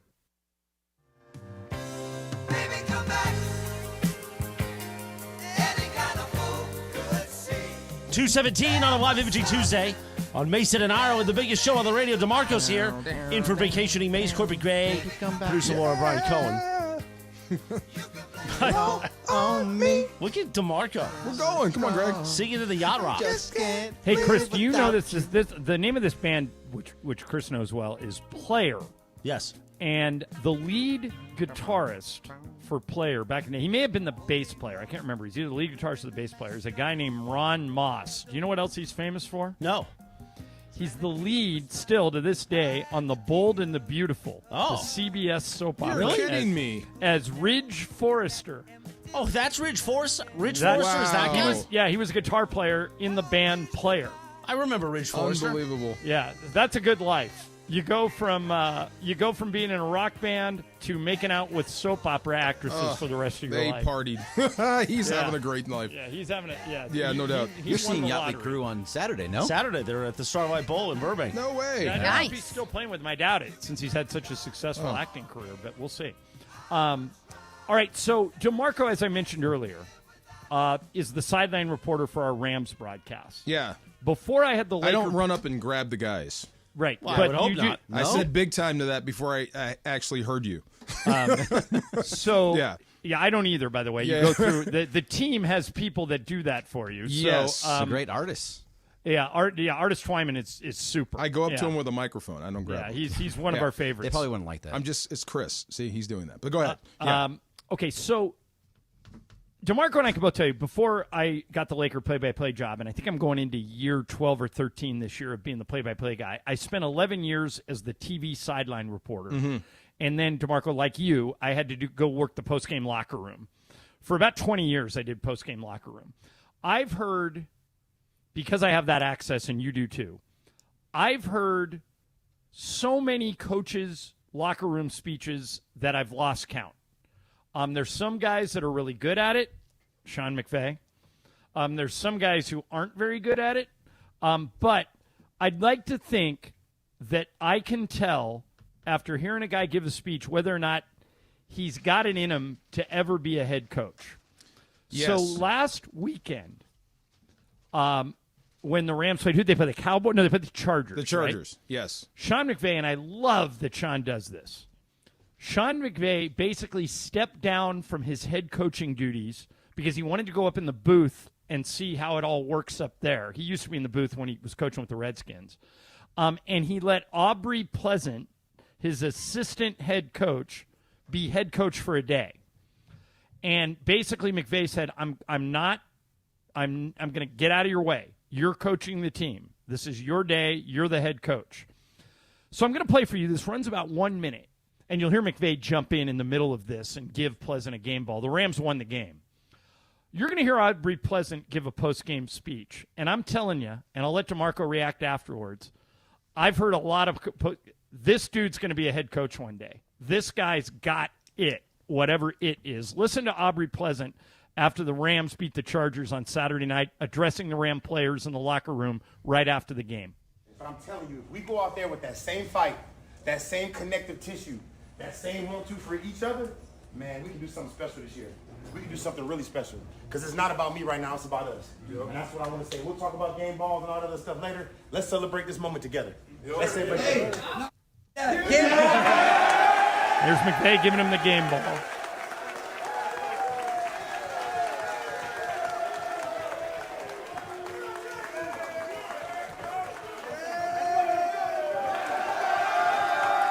Hey, man. As always, family. Family. Family tell you what they need to tell you. Sometimes they tell you what you don't want to hear. But you got to love them. You got to love them. Family on 3. 1, 2, 3. Family. All right, DeMarco, I've rambled on long enough, but you were there. You were around this guy. I'm assuming you've watched him a little bit. Am I right in saying that this dude's going to be an NFL head coach one day? Okay, so it was about a month ago. Sitting down with you and Mason, and we were talking. I don't know how we got on the subject. It was about black coaches it was hard to find black coaches. And by the way, if you couldn't tell, Aubrey Pleasant is a black guy. Yes, so and I said it's not hard to find him. It's just hard to get him hired. He was actually the guy I was thinking of. He is the guy that deserves interviews, and you just heard it. I mean, he's a leader of men. He deserves a shot as much as Kevin O'Connell, anybody else that's left the Rams and went on to become a head coach. He is that good. Raheem Morris, same thing. It reminded me of Raheem Morris, DeMarco. When Pleasant was talking, I thought, this sounds like he's a disciple of Raheem Morris. Yes, same vein. I mean, I love watching Aubrey Pleasant coach the corners, the safeties, DBs, and how he gets them ready. He is so innovative with his drills, and he's also great in the meeting room. He can install defenses. He can write stuff on the board, which all this stuff matters when you're being interviewed. You have to sit in these rooms for hours. They're going to ask you all these questions. They're going to expect you to go to the board and write stuff down so they can understand it. So some coaches are just great on the field. Some are just great in the meeting room. He does both. And you just heard it. He is a leader of men. So hopefully this will help him get interviews so he can become a head coach that I think he deserves right now. Can I ask you a question? So, with Antonio Pierce for the Raiders, you have said that you don't really think he's going to be a good head coach moving forward, right? Me? Yeah, you. No, I didn't say that. Oh, no, I thought you have told me. I said I'm wishing him luck. You're wishing him luck. Yeah, ex-players. They seem like they're kind of on the same type of path, Aubrey Pleasant and Antonio Pierce. Okay. But not learning. Pierce didn't learn under McVay, though, so is there that kind of part of the difference? I think the best thing, who's on that staff with Antonio Pierce? He's got a couple of old head coaches with him.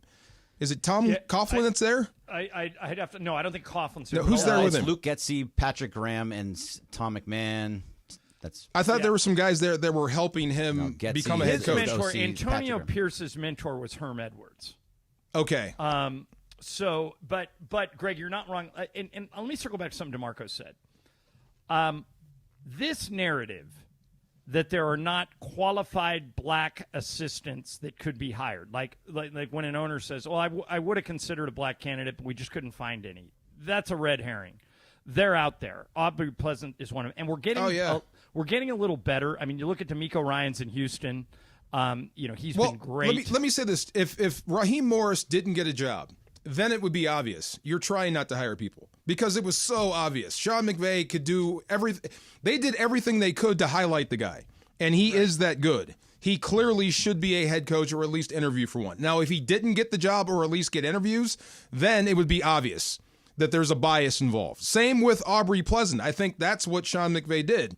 He moved over. He allowed a guy to coach so you can see what he can do. Now, if he doesn't get interviewed, it's obvious. Does that make sense? Yeah, it totally does. And let me say something about McVay. McVay is building a coaching tree. You mentioned, he's got the guys in Green Bay, the guys in Cincinnati, the guy in Minnesota, the guy in Tampa, now Aubrey hopefully is going to get a job. But there are Sean McVay disciples all over the league. I think there's 7. That's not an accident. He empowers these guys. One of the reasons why Bill Belichick never had a tree, never had a coaching tree, is because Belichick was a my way or the highway guy. So everybody thought they could hire his assistants and they would all just be like Belichick. They're not. I mean, if you study the guys that have flamed out, whether it be Josh McDaniels or Matt Patricia or Romeo Crennel or Al Groh going way back, I mean, all these guys failed because I don't think Bill would ever do what Sean did. I don't think Bill would step away for a day or two and let somebody else be coach for a day. I think McVay deserves a lot of credit for his willingness to build a tree. A tree just doesn't happen organically. You've got to empower these assistants. And you got to be good, too, to lose good coaches. You know what I mean? You got to know what you're doing. So I think that's the thing, really.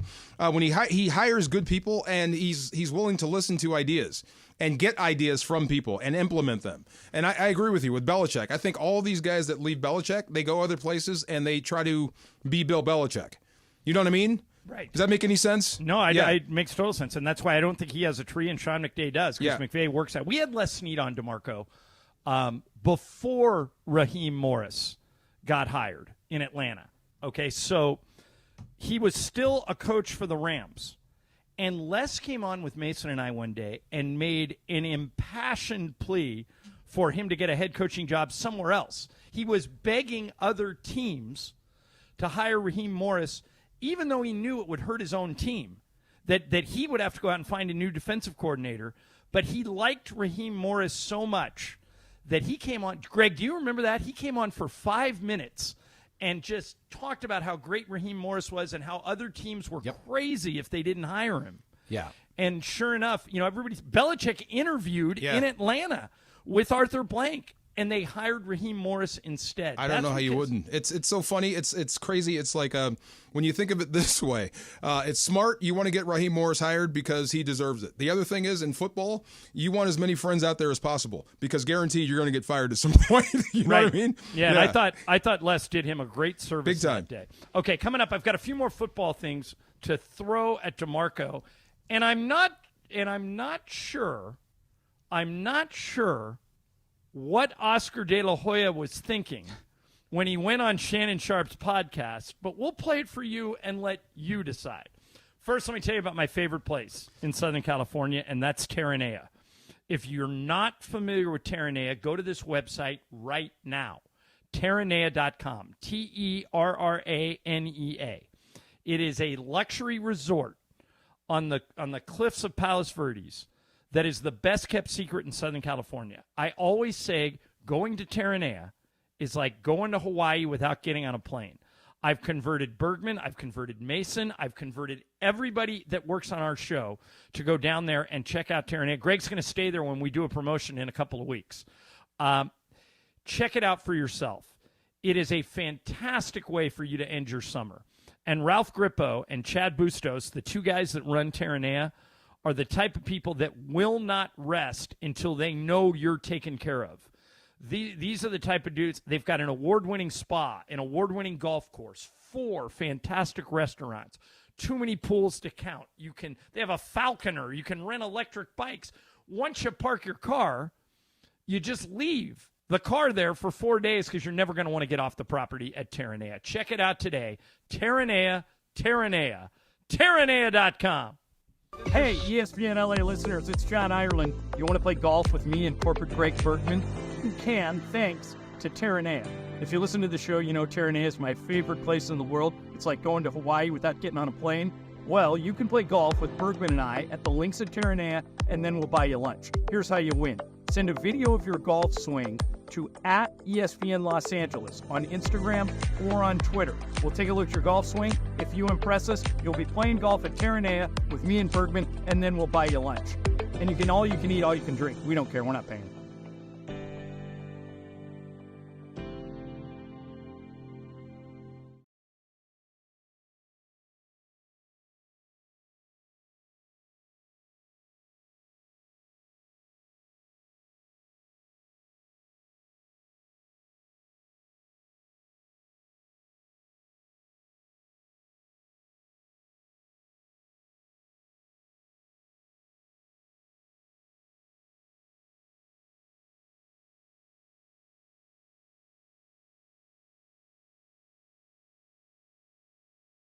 At carsforkids.org to donate today. 1877 Cars for Kids.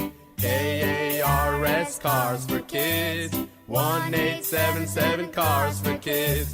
Donate your car today. Now accepting donations of land, homes, buildings, or any kind of real estate. Paid for by Cars for Kids. Hey, it's Travis. And Slee. By now you have heard about our good friends at the law office of Joseph S. Normand. When my son Bobby was in an accident, we called Joe and he hit it out of the park. That's why I trust Joe. No insurance company is ever on your side. Anything you say to them can and will be used against you. Joe and his team will treat you like family, get you the medical attention you need, and the max compensation you deserve. Call 213-747-2000. That's 213-747-2000 or visit normandlegal.com. The law office of Joseph S. Normand. At Lowe's, save big every day when you buy in bulk. Save 10% when you buy 1 pallet or more of select shingles. Plus, save 10% when you buy 68 or more select OSB sheathing. And if you find a lower price in-store or online, we'll match it. Because Lowe's knows savings. Lowe's knows pros. Selection varies by location. While supplies last. Discount taken at time of purchase. See sales associate for details. Exclusions and terms apply. Learn how we'll match price at lowes.com/lowest price guarantee. We expect our information in real time. US Med carries continuous glucose monitors, which provide real-time readings of blood glucose levels. US Med is an approved provider for Medicare and over 500 private insurers. So call 888-665-0696 today for a free insurance and Medicare benefits check as easy as... That's 888-665-0696.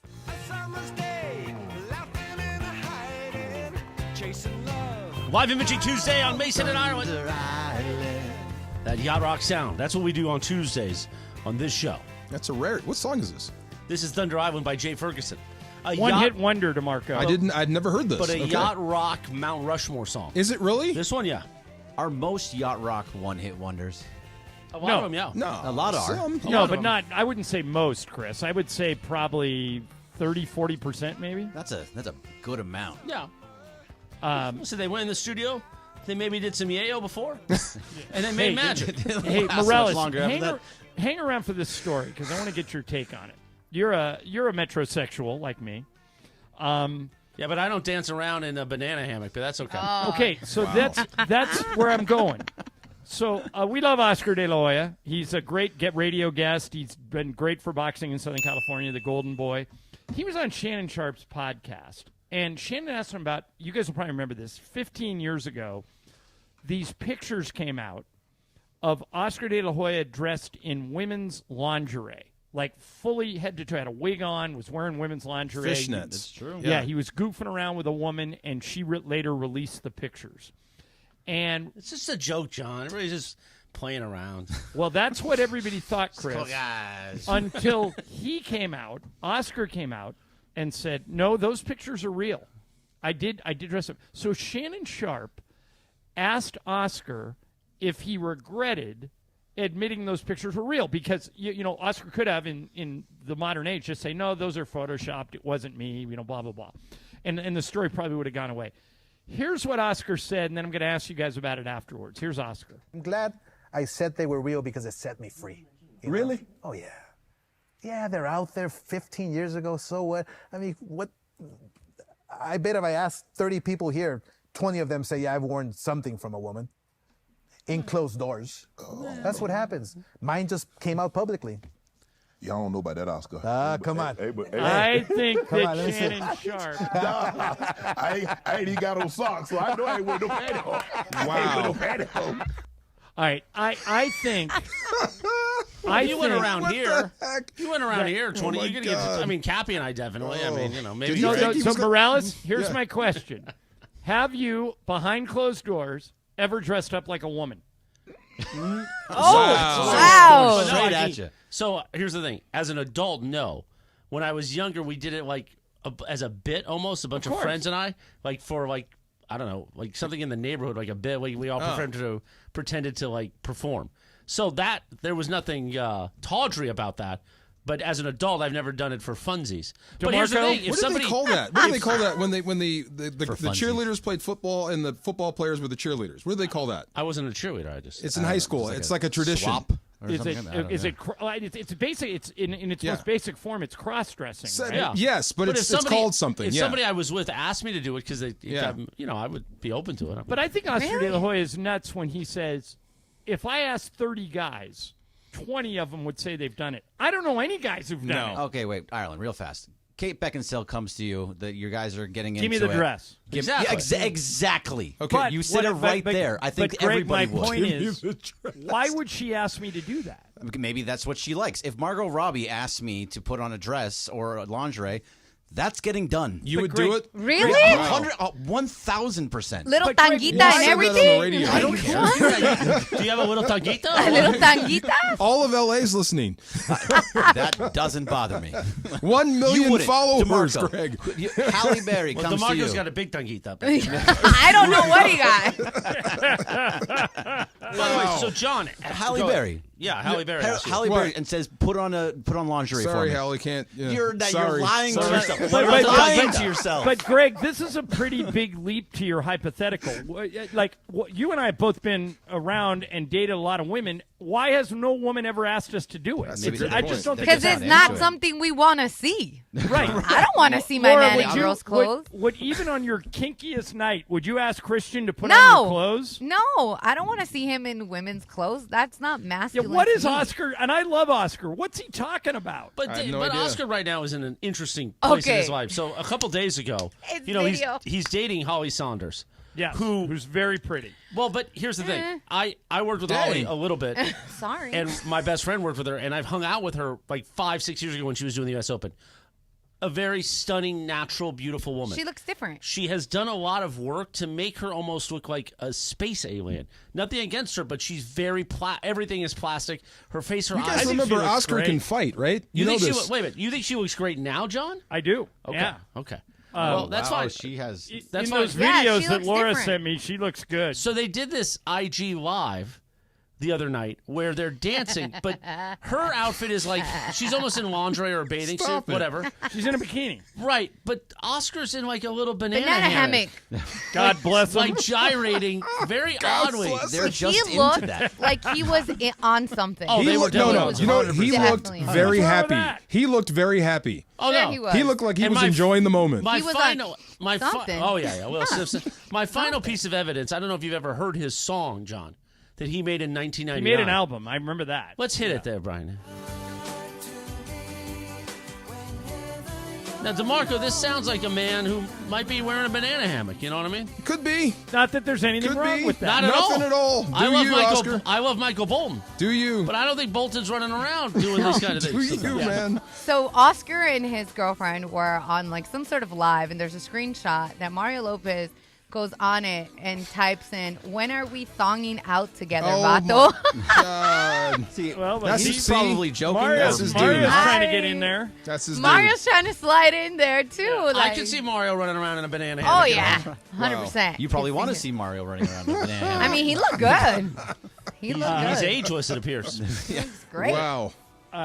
I thought when Oscar said, if there's 20 or 30 men here, and I asked them, more than half of them would. I'm like, what? I was right with Shannon. Nope. No. Can't go I'm there. not sure about that. Nope. I think nope, if you nope, ask nope. every guy that's in here, besides DeMarco who's lying to himself, Nope. if someone that they really liked asked them to do it, they That's would do not it. But the you're- question. The No, question with no, no. you're Oscar asking the and wrong Shannon. question. Yes. The question is, have you ever done it? Right. Yeah, that no. was the question. Okay, but No. also you talked about Margot Robbie. No disrespect to you, Greg, or any other guy. Like not that you're like normal, but Margot Robbie's not coming up to you and being like, "Hey, put on girl clothes, bro." See, Well, no, that's like, how a you're- picture you gets have out. to be in the situation. What I'm saying is that Right there. That's maybe- how a picture gets out.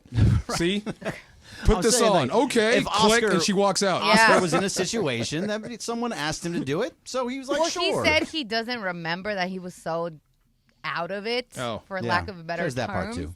You know, that he was like, I don't remember doing any Well, of that. we've all been out of it at times, and we've never had the urge No. to go put on lingerie. No, I mean, it to me. I mean, he had a weird day. It's not But sexy. if he really believes that most guys have done it, No. He doesn't have a lot of guy friends. It's not sexy. As a girl, I do He not might want have to see different my kind guy. of guy friends, but you know. Yeah. You know what I mean? It's just He was hoping trust me, Shannon if co-signed that. If Chris Morales hasn't done it, it's not a thing. All right? You should ask Cappy on Crosstalk. Oh, I bet you Cappy has, Chris. Don't Yeah, you think he yeah, has? no, Cappy has. Yeah, Cappy that has. sounds Oh. like a Cappy thing. But it, like, 1,000%. he would be the one guy, like if you lined all of us up, me, Greg, DeMarco, Brian, Chris, and Cap Sedano, Travis Slee, it'd be 1 out of 10. It'd be Cap and nobody else. He'll come on. I think Slee might. I could see Slee. Slee? What? He wouldn't admit it. No. There would be not no even admitting of that. I'm not even sure Slee was comfortable ever taking all of his clothes off. By the way, Cappy will come in here during crosstalk and say, "Yeah." No, Cappy's Like what? Yeah. Like what? What's Like the problem? Cap could be in fishnets right now listening. Like, You I mean, never know. like, Or yes. maybe in fishnets starting at 4:15. Oh, man. Exactly. Yeah, We'll and figure it out. Carlo Angelo on Twitter says that the banana hammock has got to be the name of your boat.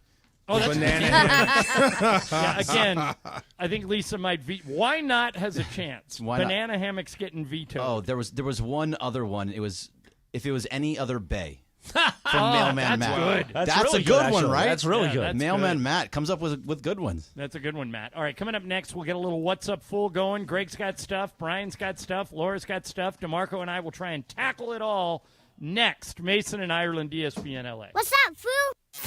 Coming up today at 4 p.m. Starting Monday, September 9th, there's a new fall lineup on 710 ESPN, and it means the 9-hour LA Sports Mega Block begins an hour earlier. Even more live and local LA sports talk on 710 ESPN. The Travis and Sliwa Show will start at 9 a.m. Mason and Ireland move back to noon to 3, and Shidano and Cappy start the LA Afternoon Drive Takeover at 3 p.m. And then at 6 p.m., we are the destination for LA sports. It's a new fall lineup on 710 ESPN, and it begins Monday, September 9th. LSG. Let sucking go? Is that what that with you? Levert's what?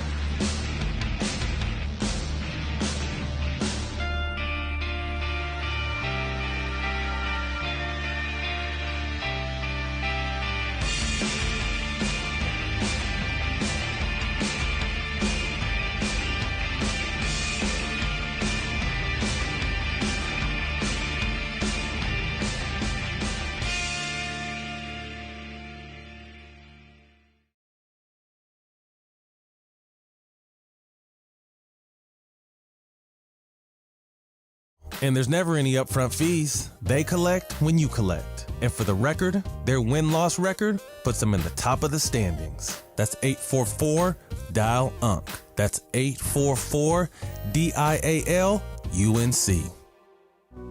Just as every point matters, every detail counts in our meticulously crafted vehicles. Experience luxury at the top of its game. Welcome to Cadillac of Beverly Hills, the #1 Cadillac dealer in the Western region for the 3rd year in a row. Come and check out the incredible selection of new and pre-owned vehicles today at our showroom, 8767 Wilshire Boulevard in Beverly Hills, and at CadillacBeverlyHills.com. Decisions determine results. So which path do I want to take? Help people in need or stand on the sidelines watching? Worry about how to pay for school or have my education paid for? Push myself and learn new skills or stay the same? My decision is to serve part-time with the Army National Guard, and my results will be life-changing. What will you decide? Go to NationalGuard.com to learn more about part-time service. Sponsored by the California Army National Guard. Aired by the California Broadcasters. Are you tired of looking at your old, grimy, and mildewy bathtub? Looking to replace it with a beautiful walk-in shower, but cash is tight? For as little as $89 a month, no payments for 12 months for consumers who qualify, Remodeling Loans can put you into a beautiful new walk-in shower in as little as 1 day. You can rest easy knowing that Remodeling Loans, a network of certified contractors screened and handpicked by us, offers premier products, top-rated service, and value, increasing the beauty, safety, and value of your home. A new walk-in shower will also provide you with a germ-free, slip-resistant, safe, and beautiful new bathroom. Call 800-921-1403 and take advantage of our holiday special of free installation. Our agents are standing by, ready to schedule your appointment with our design team at no cost and no obligation to you. All callers will receive a free upgrade of premium colors just for calling today. A beautiful new walk-in shower is now within reach. Call 800-921-1403. That's 800-921-1403. 403.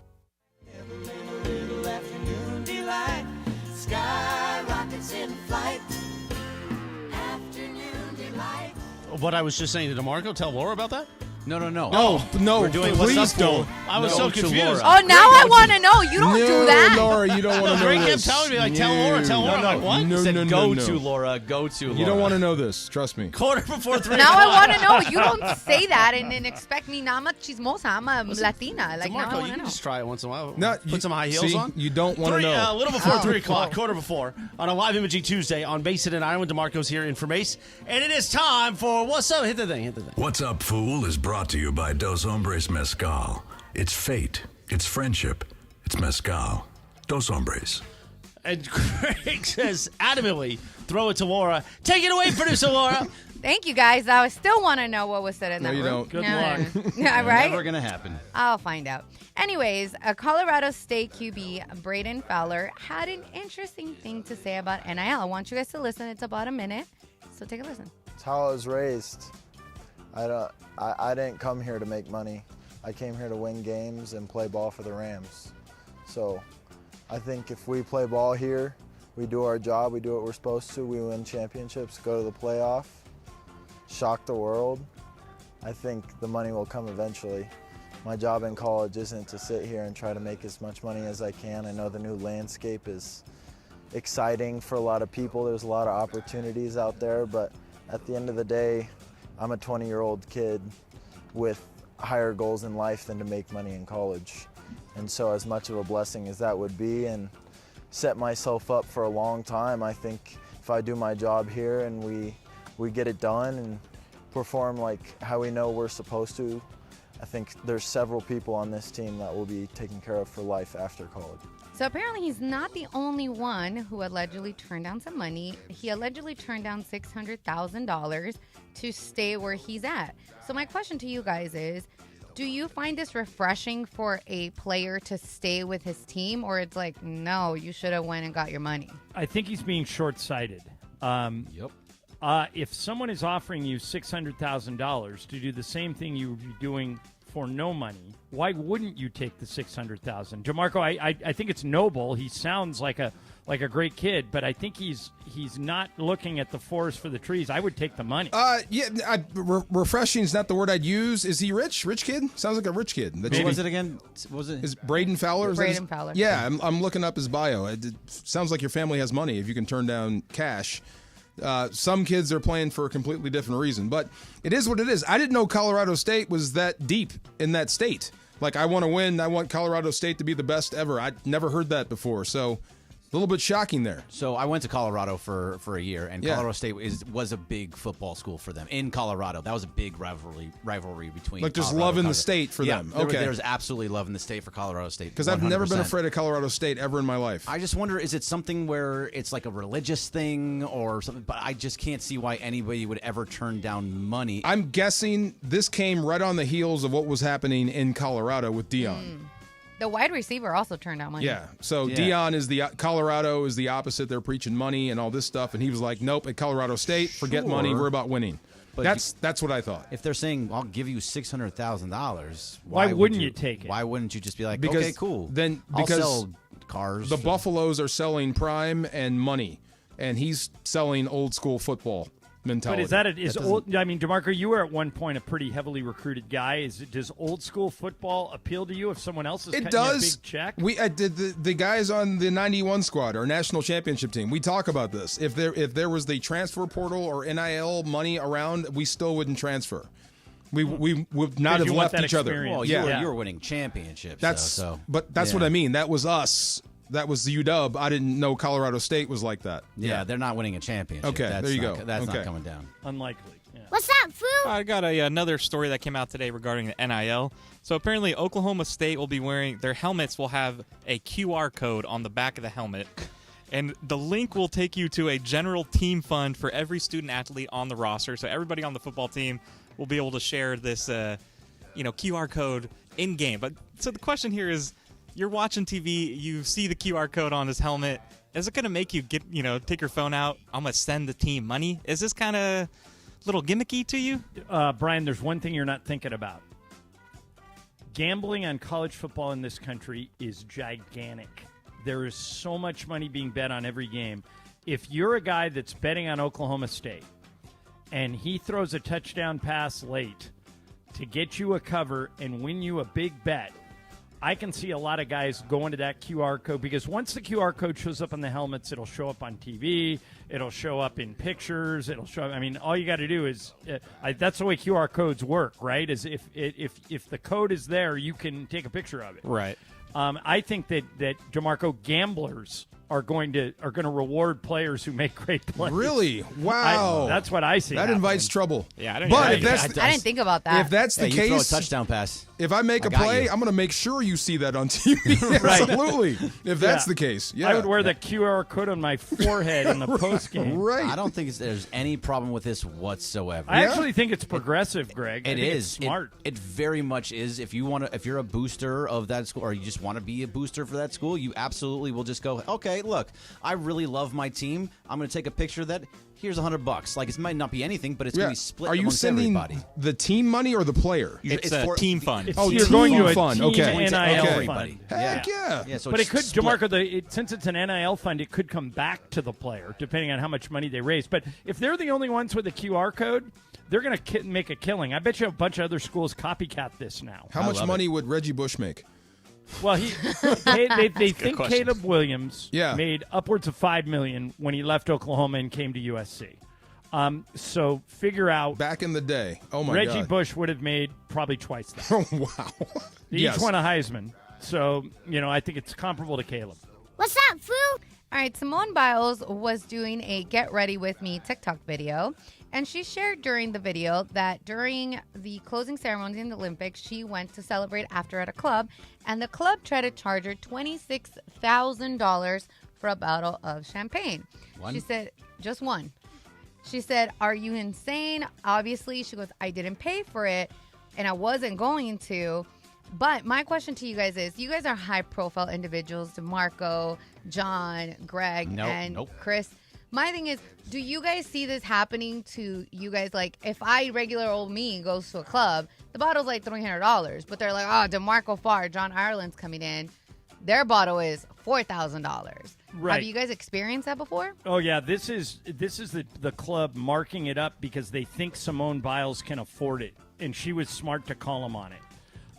That's why if you go to any of these places, DeMarco, that have bottle service or private VIP areas, you got to check the bill because they'll stick it to you if you don't call them on it. And most of the time, if you call them on it, they'll take the charge down.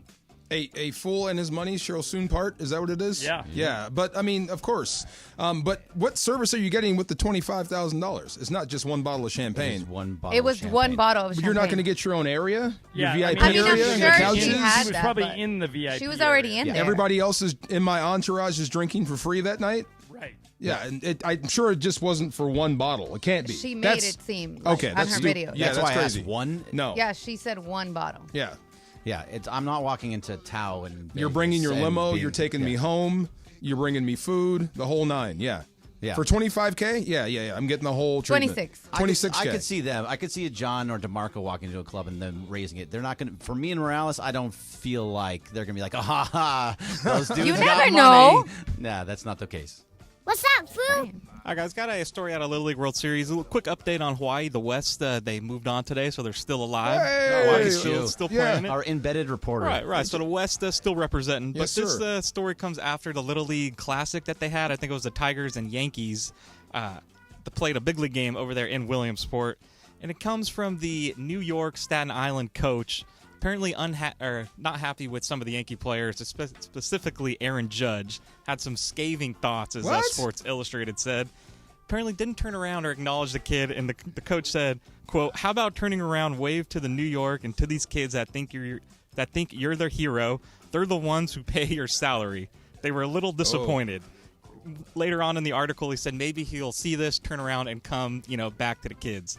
So my question is, after this Little League manager publicly rips Aaron Judge, is that going to make him now turn around and go see the team, or is this kind of why say this? Maybe it will, Brian, but I hope it doesn't, and here's why. I will stand up for the athlete in this situation every time.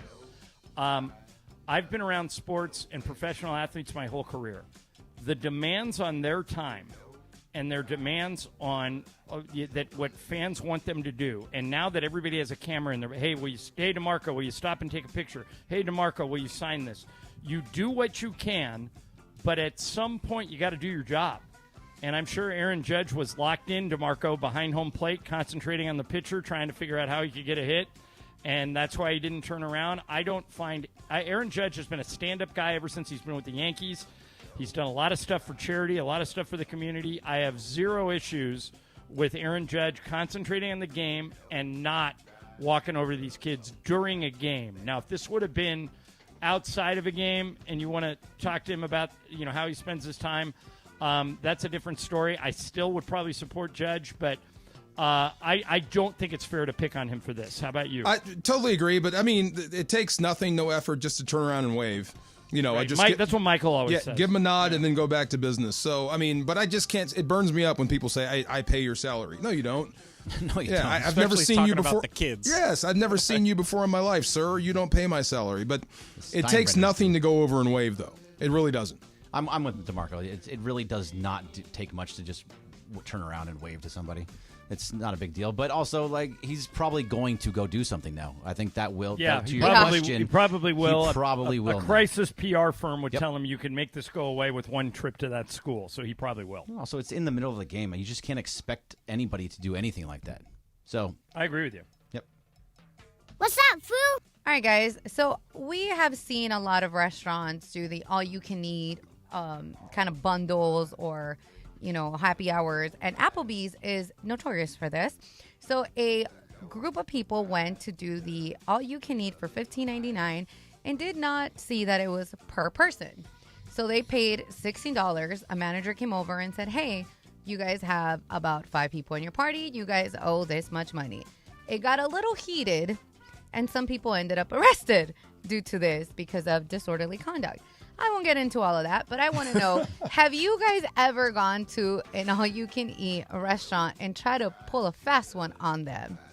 But how would I pull a fast one, Laura? If it's all I can eat whatever I want. Right, but it was 3 grown adults and 4 kids, and they were trying to pay $15.99 for the entire table. Oh, I see. Mm-hmm. And people try to do this all the time, where they're like, "Oh, it's just me eating." Yeah, I've never done that, but I would just pay for it. But if it's a buffet, you're not going to lose your shirt if a couple of people ride free. So I'd have to be there and see how many people tried to scam them. But if it was a 5-person table, and do we know how many people actually paid? Was it just one? It was just one. It was 15. They were trying to pay for just one. Yeah, I probably would have thrown him out. I don't know if I would have had him arrested, but I would have asked him to leave. What do you think, DeMarco? Of course I've tried, Laura. Are you kidding me? Back in the day? Wasn't it DeAndre that said he robbed grocery stores? Who? DeAndre. I did hear that. See? DeAndre said what? Way back in the day. Do what you gotta do. He was a broke college turkeys? student. It's like he was he broke college student. So I'm like, I was a broke college student. I wasn't stealing. Don't go rob Vaughn's. Go rob the all you can eat. Play the margins, man. Of course. College student. Can you walk out from an all you can eat with stuff?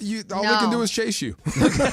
So I used to. That's a good point. In high school, this girl said that her grandma used to take Tupperware in a big bag for buffets, and she used to stuff it. And one time she got caught, and she goes, "I'm paying for it. I just won't eat it right now." There you go. Do you what? remember Bruce Walker? Do you guys remember Bruce Walker, UCLA? Why does that name ring a Bruce bell? Defensive tackle, UCLA. Got drafted by the New England Patriots and was barred from every all-you-can-eat in the New England area because he would go in when it first opened and sleep. He would eat, sleep, wake up, eat more, sleep, and stay all day. You can't come back. Yes. That's funny. All right, is that it? That's it. Okay, thank you for that, Laura. And coming up next, whenever I get to work with DeMarco, I stash all this NFL stuff because I don't get to work with him that often, so I'm going to throw a whole bunch of NFL stuff at him. And also coming up next hour, did you see what Bill Simmons said about who might buy the Celtics? Could make things very interesting. We'll get into all of it. DeMarco in for Mace. I'm John Ireland. Mason in Ireland, ESPN LA.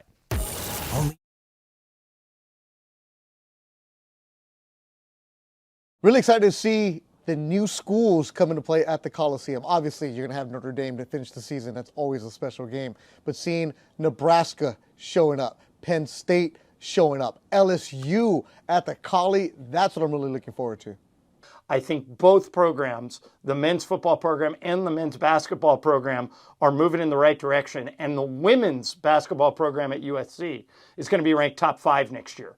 So it's a great time for the USC Trojans to be back on ESPN LA. I'm really curious to see, what does USC football look like without Caleb Williams? What are the adjustments that Lincoln Riley makes? And what is the defense going to look like in the non-Alex Grinch era? New conference, new quarterback, just really fired up on the football side. New head coach for basketball, so almost like a really new team, which is going to be awesome. And then returning to prominence for USC women's basketball, to be back to where USC women's basketball is. I'm super excited to see Juju in her second year, but just the rest of the players continue to grow under Coach Godley. This beautiful thing has been up since the first time SC was here. But guess what? USC is back! And once again, this means something for us. Pumped for this season.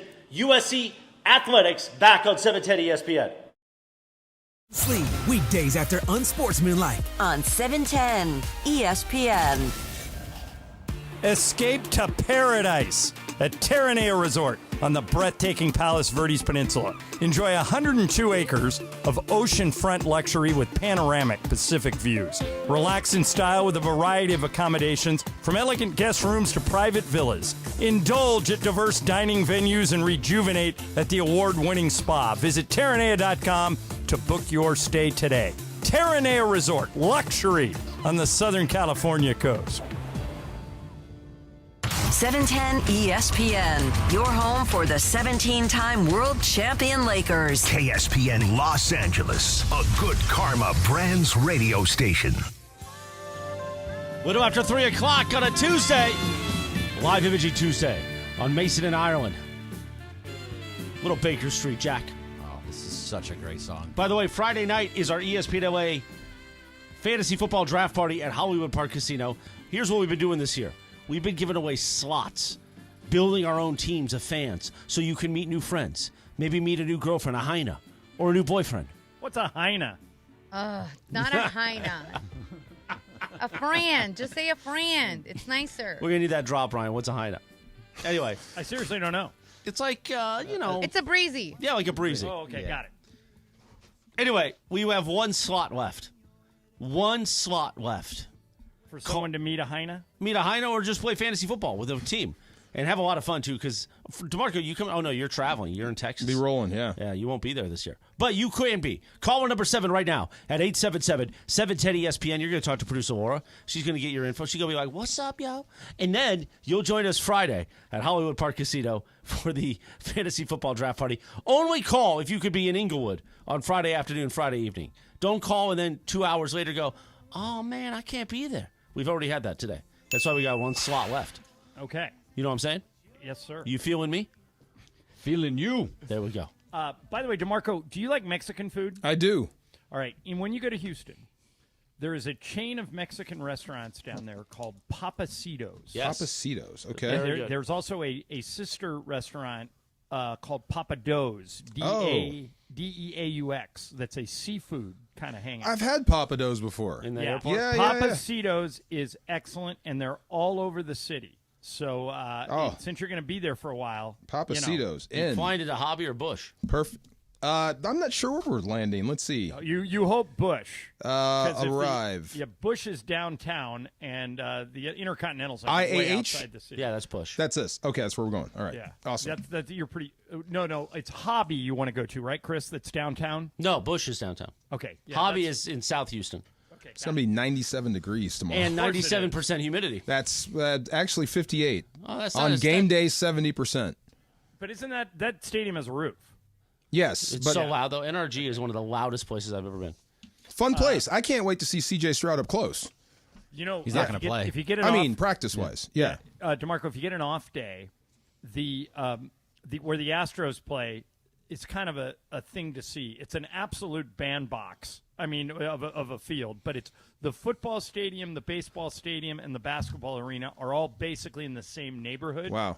So you might get an opportunity to do. I just saw the disgust on Greg's face when you say the Astros. Astros. Yeah. Astros. Well, Oh, they hit the trash can. You can go root against Dave them. Roberts. It has nothing to do with Dave Roberts. It's the Dodgers in general got stolen from. Yeah. What are we You can talking go- about? you can go boo the I'm doing Astros it like I'm first. DeAndre. What are we talking about? All right, so since DeMarco's here, I've got a whole bunch of football stories that I want to just throw at you guys. Here's the first one. There's a website called Yard Barker. Okay, it's like a it's an aggregation site, basically. Right. So yesterday, Greg, they put this headline on a story. Lamar Jackson waived by NFL team after injury. Okay, this was a Yard Barker story. And then you click on it, and you realize it wasn't Ravens quarterback Lamar Jackson, but a corner in Carolina with the same name. I'm sure a lot of people clicked on the story, so here's my question. Fair or foul, smart or kind of sleazy for Yard Barker to present the story that way? DeMarco, what do you think? Kind of sleazy, but smart. They're going to get clicks. He got people to click, yeah. They didn't lie. They didn't lie at all. There was right. no lie in that. They didn't lie, but isn't that a lot like Bill Clinton not lying about Monica Lewinsky? Yes. I did not have. I didn't inhale. No, Yeah, it's a little I bit mean- different. The guy's name is still Lamar Jackson. What team was it for again? Carolina. Yeah, Carolina. They didn't say Carolina. Carolina's Lamar It would Jackson. have been very easy to put one more word. Ravens wave Lamar Jackson. Or I'm sorry, Panthers. But that wouldn't get wave Lamar clicks. Jackson after an injury. Right. But that wouldn't get clicks. That's not how I need people to click on this. Especially at Yard Barker. That's how they get paid. Every time you click on that, Yes. that is a little bit more money for them. Yeah, I thought it was. We should ask Cappy about this I thought it was question. a little underhanded, but all right, that's one thing. Here's another His one. cited is all about, like, that would fit Yeah, it would be a perfectly. I great think cited cited is cited on question. Yard Well, Barker. he's a sleazeball. Yeah, Cappy would. That's a headline Cappy would put on cited. Well, cited is on Yard Barker. Trying to get clicks, yes. Oh, right. Okay. Because he's trying to get clicks. Okay, DeMarco, here's another one. The NFL is going to require head coaches to do 2 in-game interviews for each game this season. I heard this. Good idea or bad idea? Oh, good luck. I think it's a great idea. It's great for fans, great for people It's to going to get be more work for you. more work, but there's no way in heck these guys are going to do it. It's going to be very short. Can you imagine? They'll do it.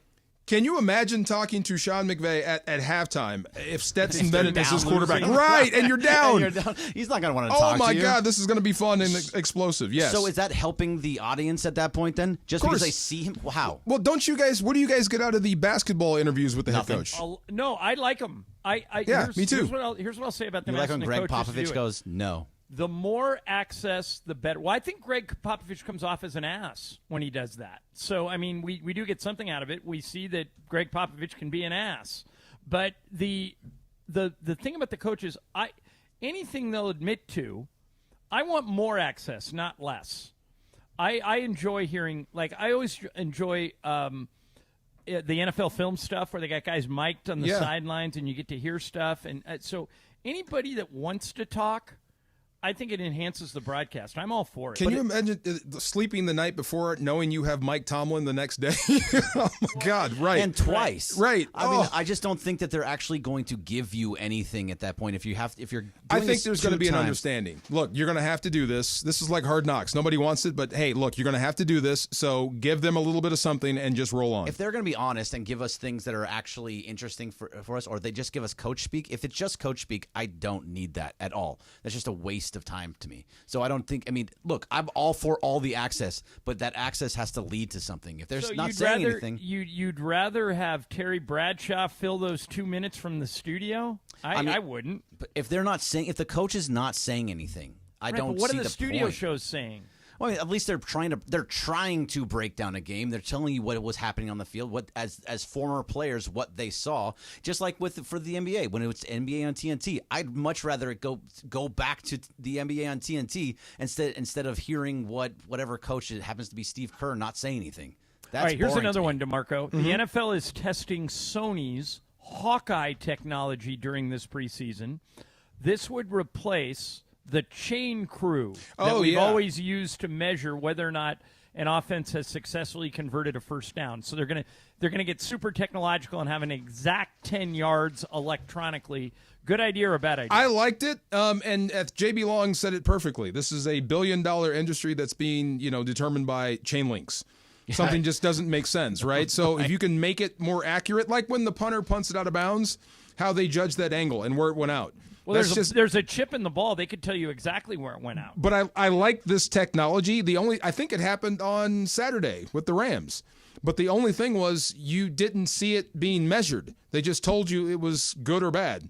Right. Like you made it or you didn't. Great. Right. I feel about this the same way I feel about the electronic strike zone in baseball. Let's just get to it. Yeah. I mean, it makes it better. Yeah. It makes it anything that makes the game better and move faster. I'm for it. Yeah, 100%. If it's going to save me the minute and 30 seconds it takes those old guys to run on the field with the chain, measure, and run back, and I can get an answer in 5 seconds, let's go. There's Bring it nothing on. worse than a bad spot. I can't stand that in football. And it's an inexact science with the chains. This would make it better. I mean, if it's just like a baseball. You're right. It's because it's a called strike, whatever. There's nothing worse than seeing just two guys run out onto the field, and they go, okay, it's tight though. You don't know what's going to happen. It's very nerve wracking watching it all happen. The replay, yeah. Oh, and what's he going to do? Oh, you put your fingers right next to each other. It's just an inch. Remember they had that one ref with an index card. Yes, and he was able to get his index card. If I can get it in there, it's ridiculous. So it was too short. All right, I got a couple more of these I'll hit DeMarco with before the end of the show. But coming up next,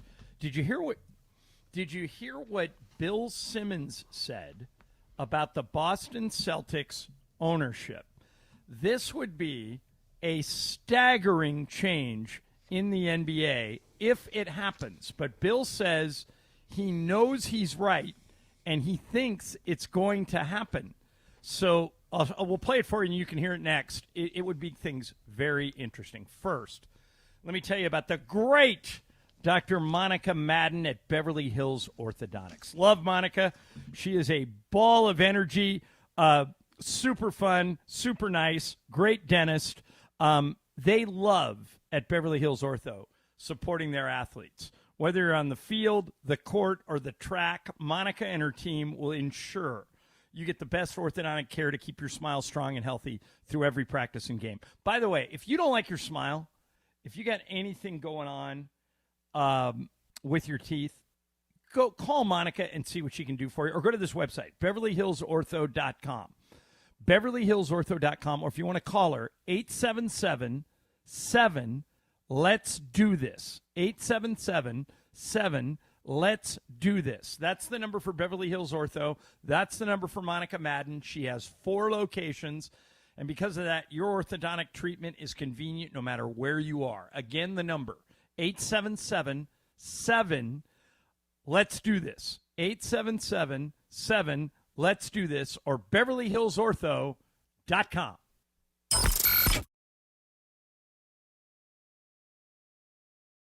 There's nothing like NHL hockey, LA Kings hockey on 710 ESPN. Welcome to the family. Brand new partnership. We're excited to have the Kings right here, the home of the Los Angeles Kings. And Trav, now I just need an invitation to go catch a game. You have been giving you one forever. Now you have to cross the street. Now it's across the street. Go Kings, go. Go Kings, go.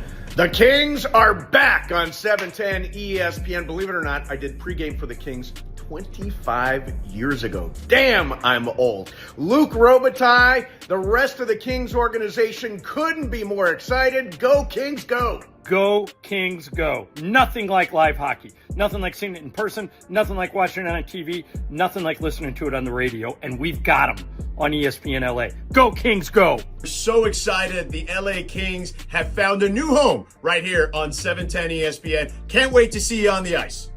I want to congratulate the LA Kings. You are now on the greatest sports radio station in America, 710. And guess what? Now I get to be one of the ice girls at a Kings game. Go Kings, go. Go Kings, go. Go Kings, go.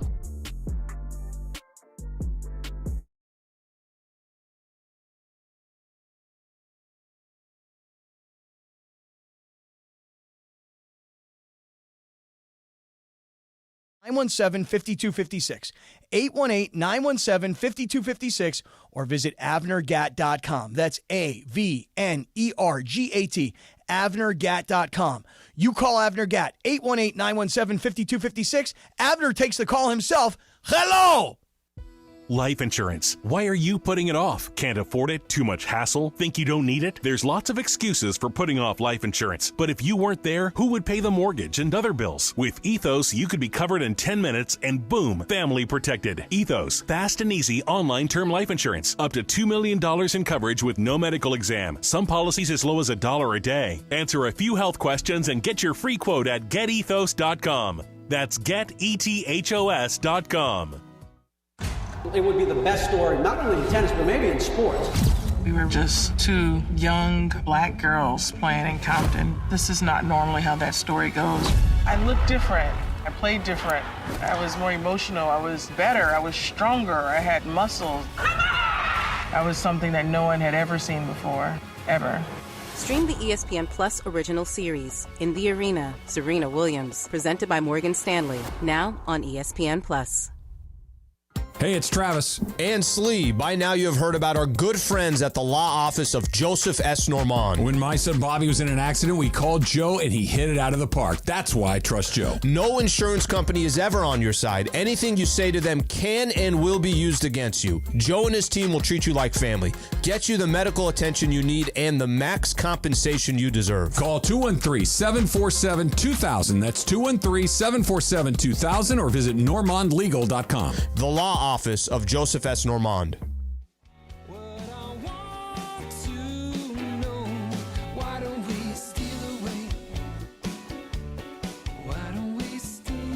Mason in Ireland on a lit Tuesday, live imaging.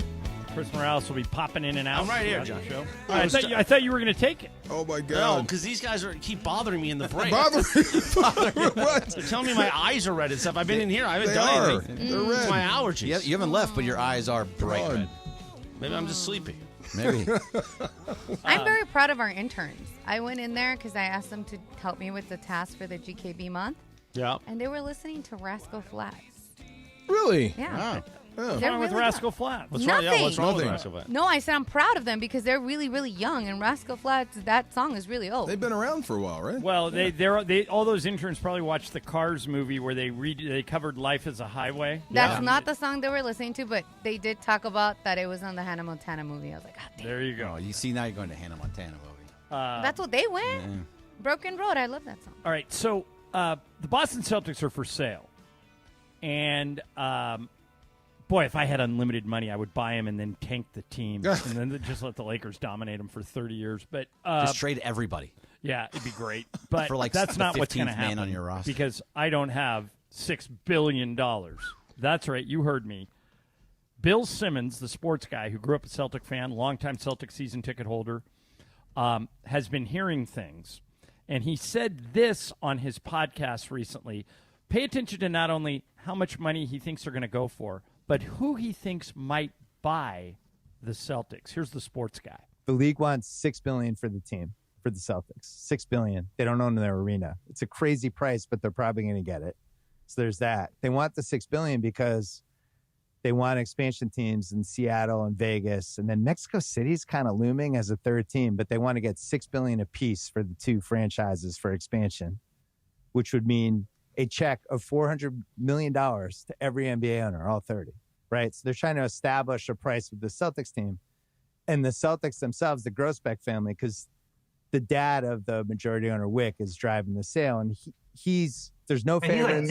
He's like 90, right? He's 90. He's a legend. He's going to 25 times what he paid for the team. And he just wants the highest price. He's not like, oh, these local guys, let's cut him. He doesn't care. He wants the biggest price he could possibly get. And in the last few days, there's been some, I think, legitimate buzz about Jeff Bezos buying the Celtics. And I think it's real. I think he's going to be one of the suitors. Okay. Really? So, Bezos? DeMarco, if Jeff Bezos, who's the richest man in the world, he owns Amazon.com, buys the Celtics, is that a good thing or a bad thing for the NBA? I like what he laid out. $400 million per team. Yeah, $6 billion. If he's got the cash to do it, obviously, yes. Why would this be a bad thing? If a billionaire, the richest guy in the world, became the owner of the team you play for? Because as a Laker fan, I'm thinking, okay, if they have an unlimited pot of money, is that a good thing or a bad thing? And believe it or not, I think it's a good thing because there's a salary cap, so he's not going to be able to buy every player. And think what he might do. He might do what Steve Ballmer just did with the Intuit Dome. He might build a brand new facility in Boston that's state of the art. That would make other owners, want to try and keep up. I think if Ballmer, as crazy as he's been, yelling toilets and sitting on the baseline and going crazy, his money is good for the NBA.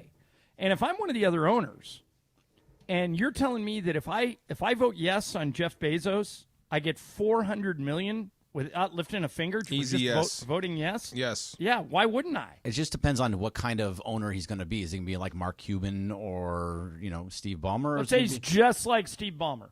Just like Steve Ballmer, then it's good for basketball just in general. general. Am I missing something, Greg? Could he be? Who's a could bad his billionaire money be owner? A bad thing? Yeah. No. I mean, the best example of bad for the Lakers. Why is it bad for the Lakers? Well, it's bad for the Lakers because they're going to spend obviously you can, but once they get those players in, you can still pay your own players. Right, but Ballmer hasn't done that. Like Ballmer could have overpaid Paul George and just paid the luxury tax. He didn't do it. No, and also Jeff Bezos has like $200 billion. He has a lot of money. Right. $6 billion to him is just. But Ballmer and Bezos are in the same financial mattress. stratosphere. They both have more money than they know what to do with. So I don't necessarily think it would be a bad team. I'm trying to get to where you are that it would be bad for the Lakers. So bad for the Lakers just because the Celtics would continue to be good. They would always be right there at the second apron or maybe even go over it. But they'd always be there. They'd always be spending as much money as they possibly can. Make it a place that have these nice new arenas and nice new areas around so that players will want to go to Boston. Is Ballmer the richest owner in the league? Yes. He makes so much money, DeMarco, that if you took his net worth and put it on one side of the table, and you combined the net worth of the other 29 owners, Ballmer would have more money. It's not even close. So who was it before him? Who was the big Willie before him? It was probably Cuban, but he sold recently. Yeah, he's out. And they won. So Mickey Arison, who owns the Carnival Cruise Lines and owns the Miami Heat, they've won. Would be a possibility. Joe Lacob, who owns the Warriors, is basically a hedge fund guy. Okay. So it'd probably be somewhere in that world. Ryan Smith, who owns the Utah Jazz, is a billionaire. So if you've got money and a good basketball acumen, the Lakers could be in trouble. Yeah, but the Lakers have both those things. So let's see if they can keep up. It's something to keep an eye on. The Celtics are out there, they're available, and let's see what happens. All right, so hey, I wanted to mention this story to you guys. You know how sometimes airlines will overbook flights? Yes. And they'll ask for volunteers to take the next flight? Yes. A woman in Philadelphia was asked to do that on her flight home from Italy. She was on an Italian vacation. She milked it for 4 more days. Wow. American Airlines paid for the whole thing. They paid for her hotel. They paid for, basically her flight home. They upgraded her. They gave her $3,600. What? It made me think, DeMarco, that this woman was in Naples, Italy. And airline overbookings, they said, hey, we're looking for volunteers. And she said, okay, I'll do it. She's 36 years old. She's a photographer. She planned to return about a month ago on August 4th, but they oversold, which most airlines do. So day by day, American Airlines kept asking her, will you stay in Italy? We'll pay for it. And she's like, yes, I'll do it.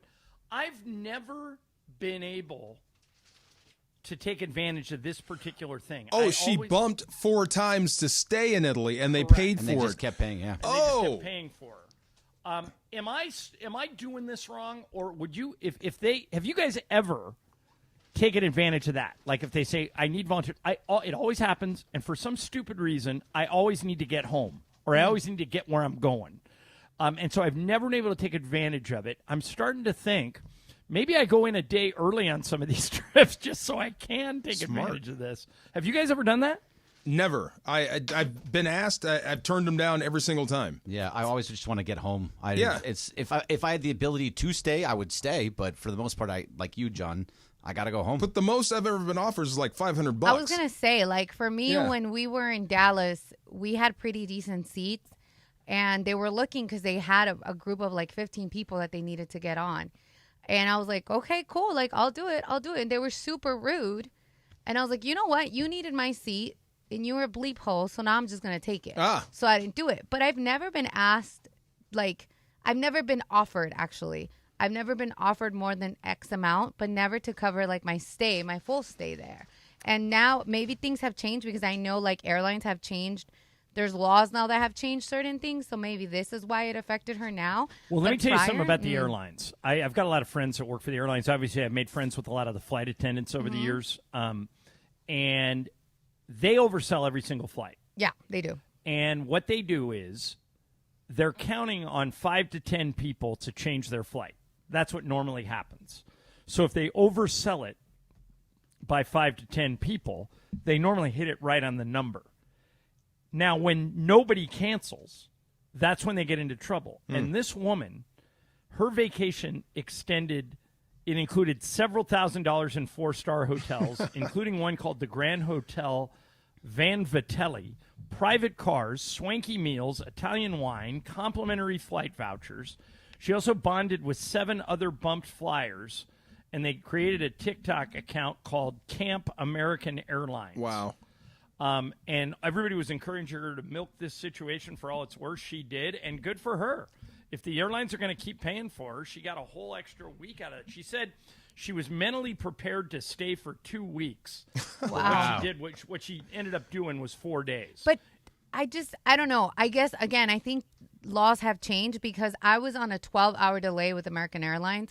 They fought me to just give me $100 in credit. Wow. And then they were like, well, you're in the city that you live in, so we can't even escort you back. You need to figure your own car. Like, it was a nightmare. So the fact that she was able to grab all of this, like, milk it that much, like, there has to be something in there that I don't know. See, that's the thing. I'm with you. I've never encountered anything but trouble with this. And I'm like, did she negotiate this? It sounds like it. If she did, then yes, we are all doing this wrong. Correct. If that's what she got. That's what what I think too. Yeah, it's just kind of crazy. All right, coming up next. Oh, by the way, Game of Games coming up at 3:40. Brian's game today, and Brian's games are always fun, so we'll tackle that coming up. But next, did you guys know SoFi Stadium is planning to do something that a lot of football people have been encouraging SoFi to do? Not only SoFi, but every field around the league. And I'm not sure it makes that much of a difference, but DeMarco will know, and I'll throw it at him next. Mason in Ireland, DeMarco in... Say that again, Laura. I'm sorry. DeMarco in for Mace. I'm John Ireland. And Chris, you have something to tell the people, do you not? Well, I was a little bulky, but that's okay. We got there. Well, Laura kind of jumped me in the middle of it. I couldn't hear her. You know, these things happen. DeMarco, have I ever told you about Entertainment? Have I ever told you about the largest hotel rooms in downtown L.A.? You have. Have I told you walk into a room tonight, it's going to be ice cold, ready for you after a hot, warm day. And there's going to be a giant hand in the room. You left that part out. And you can put your keys, your phone. Maybe you can use the hand. Okay. You never know. That's at the East Central Hotel. Oh, that's what you're talking about. Downtown L.A. My downtown home away from home. I'll be staying there tonight. Cappy and I will both be staying there Thursday night. That's why we love Entertainment. We love the East Central Hotel, downtown L.A., because it's perfect for us. Maybe we want to tie one on before we head to bed. We go to the Nixo Lounge overlooking Fig. Right there on the balcony, fire pit going. Even on a summer night, it's still nice. Or how about in the morning where you want to get a workout in? The East Central Gym is also overlooking Fig, and it's a beautiful place. Cappy loves it. And then you get coffee, you get breakfast. You take on the day in downtown L.A. or wherever you may be staying or going to from your hotel at the East Central downtown L.A. 213-748-1291 or eastcentralhotel.com. Yes, the fall season is coming. Lakers, Kings, concerts, accoutrements. Or maybe you just come here for dinner and you want to, have a few cocktails with a lady friend or a guy friend. Whatever you're doing, don't get behind the wheel, sucker. Don't be dumb. Have some fun at the East Central downtown L.A. The home, DeMarco. You know what's the home of? You and Cappy? Well, yes, but also Entertainment. Entertainment. Yes. You want to come by and check out my room tonight? You can see the giant hand. Oh. Yes. I'm going to take a picture and send you a picture of the giant hand. Can I bring Oscar? Whatever you want to do. East Central Hotel in downtown L.A., Entertainment's official address. Hey, Hey, ESPN LA listeners, it's John Ireland. You want to play golf with me and corporate Greg Berkman? You can, thanks to Terranea. If you listen to the show, you know Terranea is my favorite place in the world. It's like going to Hawaii without getting on a plane. Well, you can play golf with Bergman and I at the links at Terranea, and then we'll buy you lunch. Here's how you win. Send a video of your golf swing to @ESPN Los Angeles on Instagram or on Twitter. We'll take a look at your golf swing. If you impress us, you'll be playing golf at Terranea with me and Bergman, and then we'll buy you lunch. And you can all you can eat, all you can drink. We don't care. We're not paying.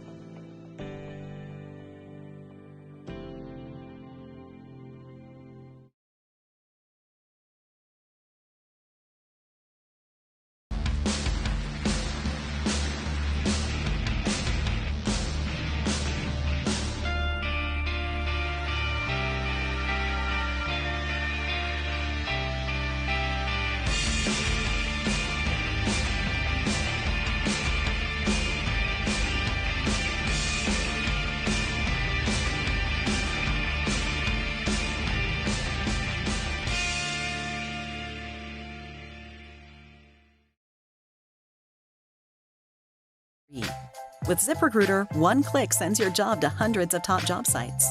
But more than that, ZipRecruiter's advanced technology identifies the candidates with the skills you need, sends you a list of great matches to review, then actively invites them to apply for your job. And the results speak for themselves. 4 out of 5 employers who post on ZipRecruiter get a quality candidate within the first day. That's right, the first day. Now you can focus on your business and let ZipRecruiter do the work finding the best people for you. See for yourself. Experience the ease, efficiency, and power of ZipRecruiter for free. Just go to ZipRecruiter.com/free. That's ZipRecruiter.com/free. ZipRecruiter.com/free. Summer's just getting started, so fill your cooler with the smooth and refreshing taste of Twisted Tea Hard Iced Tea. It tastes like real iced tea because it's made with real brewed tea. And with a 5% kick of alcohol, Twisted Tea is perfect for the beach, the lake, or wherever you're hanging out and day drinking with your friends. Look for the bright yellow cans. Twisted Tea Hard Iced Tea. Keep it twisted. Twisted Tea Brewing Company, Cincinnati, Ohio. Please drink responsibly. If you love to travel, Capital One has a rewards credit card that's perfect for you. With Venture X, earn unlimited double miles on everything you buy and turn everyday purchases into extraordinary trips. Plus, receive premium travel benefits like access to over 1,300 airport lounges where you just check in and chill out. Open up a world of possibilities with Capital One. What's in your wallet? Terms apply. Lounge access is subject to change. See CapitalOne.com for details. It is Mason and Ireland on 710 ESPN. Don't get it twisted, yo. The most downloaded sports radio show in Los Angeles. The podcast, that is. Mason and Ireland, the #1 most downloaded sports podcast in Los Angeles. The #1 most downloaded sports podcast in Los Angeles, and we thank all of our podcast listeners for that. If you ever miss a moment, get your fill anytime. Just search Mason and Ireland wherever you get your podcast. So apparently, DeMarco, I'm freaking people out. Just a little bit. Why? I put a bunch of sunscreen on. Yeah? Because I'm going golfing after the show. And so people think I'm like sweating profusely. Don't worry. I'm not. I just put sunscreen on. Someone told me that they thought you were melting. Yes. Well, I may be melting in about an hour. It's 86 degrees. Just don't be dancing in a banana hammock. None of that. Full circle, DeMarco. Well done. Thank you. Okay, so, DeMarco, this is something I've always wanted to ask you about. I don't even know if you know about it. SoFi Stadium, where you've been. Well, DeMarco's been to SoFi more than anybody on the show today because he's worked every Ram game there. Are making a bunch of subtle changes that some people will notice and other people won't in preparation for the 2026 World Cup. They've reconfigured the stands to make the capacity bigger, but the big thing they're going to do about a year from now is they're changing the field to grass instead of the artificial turf that's in there now. Yes. Now, DeMarco, I've heard over the past 3 to 5 years that artificial turf these days is so advanced that it has... it has that tire rubber underneath it. It has individual blades of grass that basically playing on artificial turf is much better than when, for example, you played. Yes. When it was just like a hard carpet Old laid school on top AstroTurf. of concrete. Yes. Modern day AstroTurf is much safer. But then I read a couple of weeks ago that there is a pretty strong movement by people in the NFL who are smart to just get artificial turf, even the new stuff, the good stuff, out of the game and make every stadium all grass. I would love it. In your opinion, is that a thing? Does artificial turf, the way it is now, good artificial turf, is there that big of a difference between that and real grass in 2024? There's nothing like real grass. Real grass has natural give. When you hit it, it gives. You hurt yourself less. It's the reason Andrew Whitworth picked here versus other places. When the Rams are playing in the Coliseum, he said 8 to 10 games guaranteed on grass. You just feel better after grass games than you do turf. Even the new turf? It's safer now, but it's still AstroTurf. I mean, when you get right down to it, you're basically playing on concrete no matter how much pad you get into it. If you hit that thing hard enough, you're going to feel that. Grass is different. It's dirt. So makes sense. It's just expensive. Taking care of a grass field for 17 weeks it takes a lot of effort, but it can be done. But if I had my druthers, I'd rather play on natural surface. So I remember last year, John, that there was a lot of debate over this because when Aaron Rodgers got hurt in New York, it was on turf. Mm-hmm. And so that was one of the things that kind of exacerbated this whole thing. And also, isn't in Pittsburgh, it's real grass, and people just absolutely hate it. Because right? when it gets cold, it's when it turns it's mush. to December, it's just mush or it's everywhere. frozen dirt. It sucks to play on when it's cold, but that's the frozen tundra. That's what it's about. The greatest show on turf, our turf field was basically cement, a 1/4-inch foam pad, and AstroTurf. And it was like fast. a carpet, not individual. An absolute carpet. It was grass, so fast, made us better. But man, did you feel it the next day? You really did. It was terrible. It was terrible on your body. Like you notice it right. Like after you played games at home, when you played for the Rams in St. Louis, you would be more sore than if you went and played a game on a grass field. I described it as feeling like a hefty bag full of broken glass. Oh, that sounds terrible. But that's what it. Okay. But during the game, you are as fast or faster than you've ever been because of that turf. So, DeMarco, the NFL prints money, as we all know. It's the most lucrative, successful league in the history of professional sports. If most people feel like you do, why wouldn't they just switch all 30? Well, one team, two teams play in the same stadium: Rams, Chargers, Jets, Giants. So there's 30 NFL stadiums. The NFL could afford to switch them all to natural grass if they wanted to. Why don't they just do that? See, I'm curious. How do you grow grass inside of SoFi? You don't have sunlight. Right. Well, I can tell you what they do in Phoenix, which is interesting. They slide the field right. out. It's on a tray. They do that in Las Vegas too, right? Yes, that was a European thing. For years before that, the NFL had spent a bunch of money trying to grow grass indoors, and then the soccer players came up with just move it outside and let it grow and then slide it back in. Oh, okay, so that's how Glendale was born. But yeah, I don't know. SoFi is not retractable. If you're gonna build that and bring in a sliding field, that's a big deal. I don't think you can do that in 1 year. But how do you grow grass when there's no natural sunlight to help it grow? Well, that's expensive. The grass is going in time for the 2026 World Cup, and then the decision will have to be made after that. Do you leave SoFi as a grass field for the Rams and the Chargers, or do you just go back to the turf? If it's there and you can sustain it and keep it, and what's the cost of it, then sure, absolutely. Every player, every coach would want a grass field, but it's up to the owner how much that costs to maintain. I do know this, turf fields are cheaper. You can just lay it down and that's it. But grass... Man, NFL teams just print money. Of course. I mean, if it's going to keep my star players healthier and let them play 2 or 3 more years, and it sounds like that's what you're saying, I would do it. I'd put the grass in. If you're looking at your bottom line and your field maintenance cost is $100,000 for a year, and then it jumps to $50 million, that's a big deal, even to owners. Yeah, so that's how it goes. All right, here the one other thing I want to get in before we go to Game of Games. Did you see the story that Mike Evans in Tampa has logged more than 1,000 receiving yards in all 10 seasons of his NFL career? So if he does it this year, he ties Jerry Rice, who has the league record of 11 straight seasons hitting that mark if he gets at least 1,000 yards. DeMarco, in 2024, is that a big deal, or do teams throw so much now that guys like Justin Jefferson and Jamar Chase, they're going to have 1,000 yards every single year, and this really isn't that big of a deal. Theoretically, yes, but you have to do it. He's done it. That's the thing with Mike Evans. He's going to go to the Hall of Fame. And I know this is one of those guys that when he's up on the podium in Canton, you'll appreciate his career more than when he was actually in it. It's one of those things. He's been balling for years. Jalen Ramsey was one of the best corners, if not the best corner I've ever seen play football up close. And the only guy that was not intimidated, could go at him, could beat him in every single short route, long route is Mike Evans. I mean, really, this is when Jalen... Is that because he's fast and strong? Big, fast, strong, whatever you need. He's like the perfect combination for a wide receiver. Perfect height, perfect speed, great hands.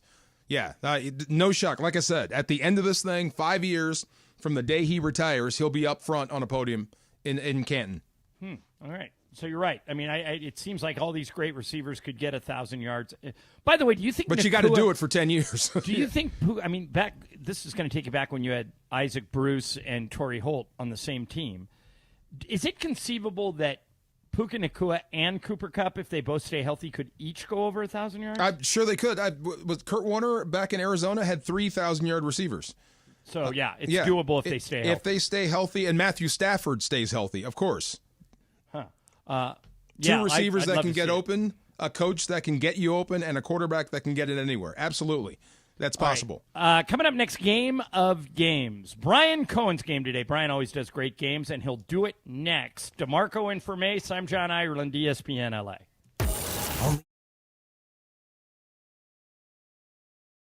Really excited to see the new schools come into play at the Coliseum. Obviously, you're going to have Notre Dame to finish the season. That's always a special game. But seeing Nebraska showing up, Penn State showing up, LSU at the Collie, that's what I'm really looking forward to. I think both programs, the men's football program and the men's basketball program, are moving in the right direction. And the women's basketball program at USC is going to be ranked top 5 next year.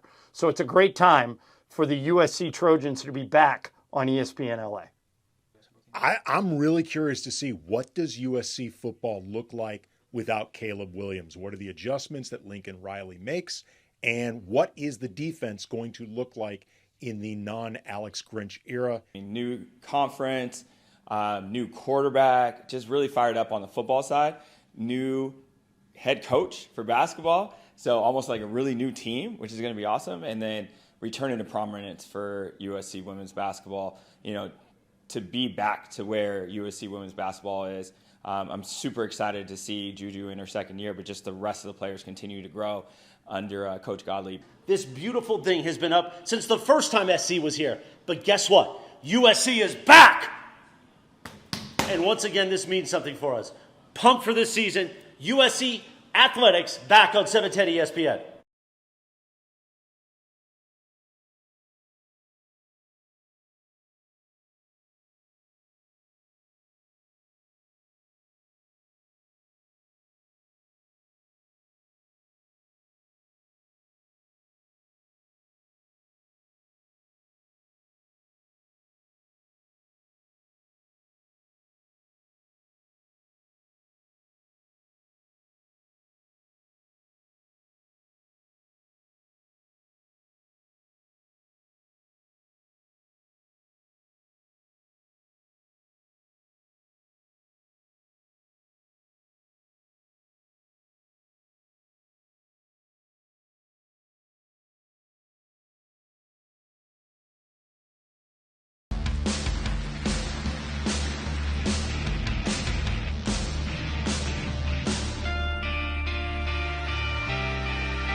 In LA, Mason in Ireland. Game of Games. Game of Games presented by CallJacob.com. Call Jacob. Everyone loves a fighter, but in this town, winning matters, especially after an accident. So remember, anyone can fight, but CallJacob.com is here for you when you need a big win. After an accident, go to CallJacob.com or call 844-24-JACOB. That's 844-24-JACOB. We got the jingle. Call Jacob. Thank you. Game of Games time. Take it away, Mace. All right, no Mace today. DeMarco Farr in for him. Laura's here. Brian's game today. Greg's here. And joining the show right now is our great friend Jacob Imrani. Game of Games is powered by Call Jacob. Winning matters. That's why after an accident. That's right.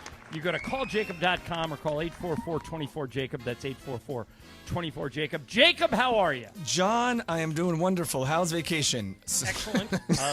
Idaho's fun. I only got 2 more days here. I'm flying back Thursday morning. Oh, great. But I wish I didn't have to. It's great here. I feel you. Brian, what's the game today? All right, got a little game of What's More. So 2 What's options. more? What's more? Okay. Okay. All right, it's kind of random all over the place, so you got to stay with me here. All right. All right, so number 1 here. What's more? Career rushing yards, including playoffs, for Kyron Williams, or the combined weight of the Rams' starting offensive line? Oh, my God. Oh, wow. DeMarco's going to be good at Greg. that. Oh, goodness. Me. Okay, so I think they're all over 300. I'm going to actually go with the combined weight of wait, no. The No, I'm Rams. Kyron Williams. All right, Williams. Laura. I'm going to go with the combined weight. DeMarco. I'll go with rushing yards. I'm with Laura. I'll go combined weight. Jacob. I will follow DeMarco. You're going rushing yards. Rushing yards. Greg, It what's is- the answer? Rams O-line. They're bigger. Oh, my God. Me and Wow. Laura. Sorry, Jacob. DeMarco, I'm like 1500 330s on 5. Wait, that can't be. Okay, I guess so. Yeah, rushing yard. He doesn't have. Come on 1500. now. My bad, Jacob. that Okay. was- All right, we go. Number 2. What's more? The combined career catches for Cooper Kupp and Puka Nacua, or Wemby's height when measured in millimeters? I hate you right Oh, now. God. Jeez. Why did you do Laura, this? This one's you. I'll go Wemby. DeMarco. You're on your own, Jacob. I'm going to go. Not whoop. Puka and Cooper. Yeah. I'm with DeMarco. Puka and Cooper. Jacob. I am going to go Puka Nacua. And Okay, Greg. I mean, millimeters. I got to go with millimeters here. Wemby in millimeters, right? It is Wemby's height. Oh, my God. Let's go. Okay. Greg's on board Millimeters. and Laura has the lead. I don't know. We're 0 It's a for 2. guess. Come It's on. a swag system. Comeback time. There we go. Yeah, it Number, worked yesterday. I got it. It worked yesterday. number 3 here. What's more? Career passing yards for Matthew Stafford, or the record attendance for Dodger Stadium? This wow. is close, Brian. isn't it? Okay. It They're is. very It is very close. Record attendance. It's record attendance at Dodger Stadium. Yes. DeMarco. I'll go Dodgers. Not by much. I also think it's Dodgers. Jacob. I also think it's Dodgers. Greg. God, it's got to be over 50,000. I don't know exactly what it is, so I'm going with Dodgers too. Laura. I'll go Matthew Stafford. Should have What's gone the answer? Dodgers. Dodgers. Dodgers by 1,000. Everybody but Laura. By 55? 1,000. What are the 5,000. numbers? 57,000. Yeah, and 53. for Dodgers Yeah. record, and 56,000 for Stafford. Okay. All right, That was here's a trick here's question. the score update. 3-way tie at the top between Greg, Laura, and John. DeMarco and Jacob, 1 each. Come on. Let's go. Comeback time. We got on. All right, we go. Number 4. What's more? The fantasy points for Christian McCaffrey, RB1 last year, ESPN format, or the number of cities in California. So fantasy points for CMC or cities in California. Oh, get How out do of you here. come up with this stuff? This is why his games are Yeah, good. that's why his games I'm are going, good. This one's me. I'm going McCaffrey. Jacob. I will go McCaffrey. Greg. I'm going cities in California. There's so many. Laura. Cities in Cali. DeMarco, break the tie. Got to be cities. What is it, It Brian? is cities in Oh, California. my God. Okay. There's Gotta so be many cities. All right, Greg and Laura have the lead. DeMarco and I are 1 back. Jacob's 2 back. Great. There we go. Number 5. What's more? What's more here? The career passing yards for Justin Herbert, or the current number of strikeouts in the National League? Oh, man. Jacob. I will go for Herbert. Greg. I can't see you going against a Charger, but you did it last time. So I'm going strikeouts in the major leagues. Oh. Laura. You are a Charger fan, so I'm going to go with that, Herbert. DeMarco. There's no way you're talking down. It's Herbert. It's got to be Herbert. I'm using the DeMarco theory, Brian. Yeah, I don't think same. you're going against Herbert, so I'll take him. Greg should have gone Herbert. Come on. Come on, Greg. That was an easy one. But you did it last time. Last game you went against the Chargers. All right, it's close. Laura has 4. Greg, DeMarco, and John have 3. Jacob has 2. Brian, how many more? I got left? 4 left. Okay. All right, number 6 here. What's more, the number of passing yards Jim Harbaugh had while playing for the Chargers, or the number of current wild tigers living in the wild? What? Wild tigers. How is that even a number you can keep? I will so not feel bad if I lose this game because there's I know. absolutely I was just no- thinking the same thing. It's like it's a straight guessing game. Which is All right, great. Greg, this one's you. Tigers or Harbaugh? I can't go Chargers. I just can't do it in my soul. I'm going to go with the Tigers. Laura. I'm going to go with Chargers, Harbaugh. DeMarco. What'd you go, Greg? I went Tigers. I'm going to go Tigers. That sounds Yeah, about right. Yeah, yeah. Tigers. I'm sticking with my theory that Brian doesn't want to diss the Chargers. Yes, I'm going same. Harbaugh. Jacob. I'm going Harbaugh. Oh, it's Brian, the what's Tigers. answer? Ah! All right, so we 500 got wild Greg, you got tigers. it, right? Yeah, I got it. Me and DeMarco got it. Okay, so here it is. Three to go. 3 left. Greg 4, Laura 4, DeMarco 4, John 3, and Jacob 2. Jacob, you need to get this to stay alive. I will do that. I'll let you, You go will. last. Here we go. Here we go. Number 7. What's more, career home runs for Max Muncy? Welcome back. Home run last night. Or the amount Tommy Chong charges for a cameo? Oh, wow. Tommy Chong? You are the greatest at this. He is the GOAT of Game of Games. I don't care. Home runs. These are unbelievable. How do you know this? How do you count the Tigers? Why do you even think of these That's things? I get the Tommy Wild Chong brain. part. Okay.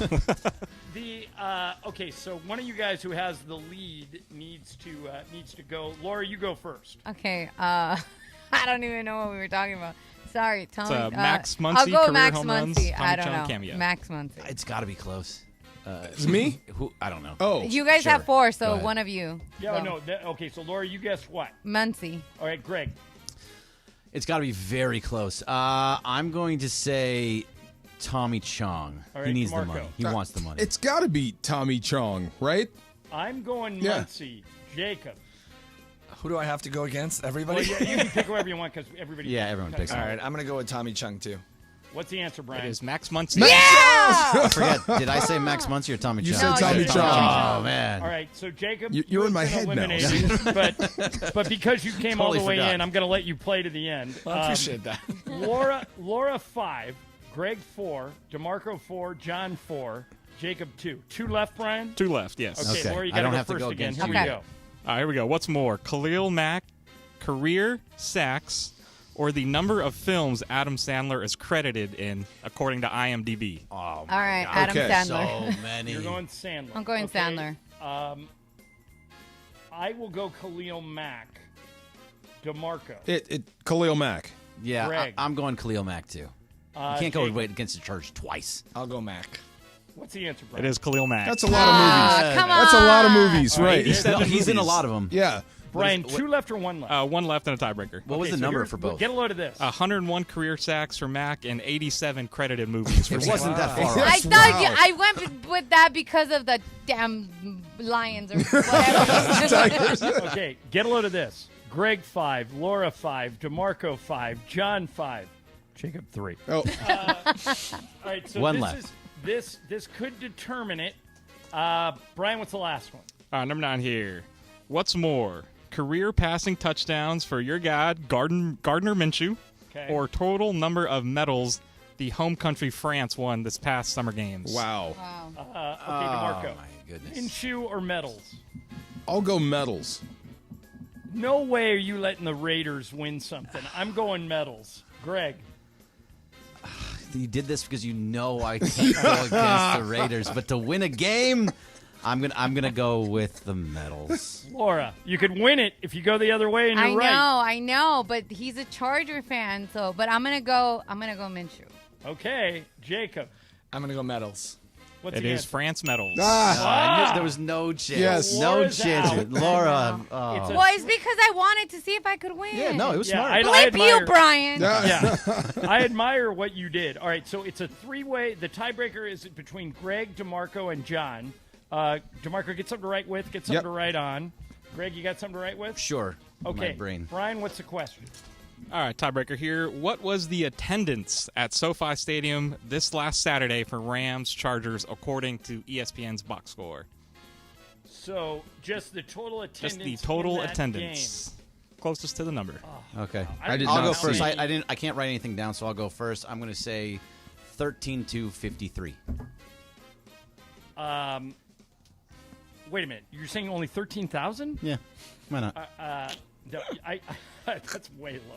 That's fine. Who said 13? DeMarco, I'm going 65K. You're going 65? Does it even hold 65? I'd say 35.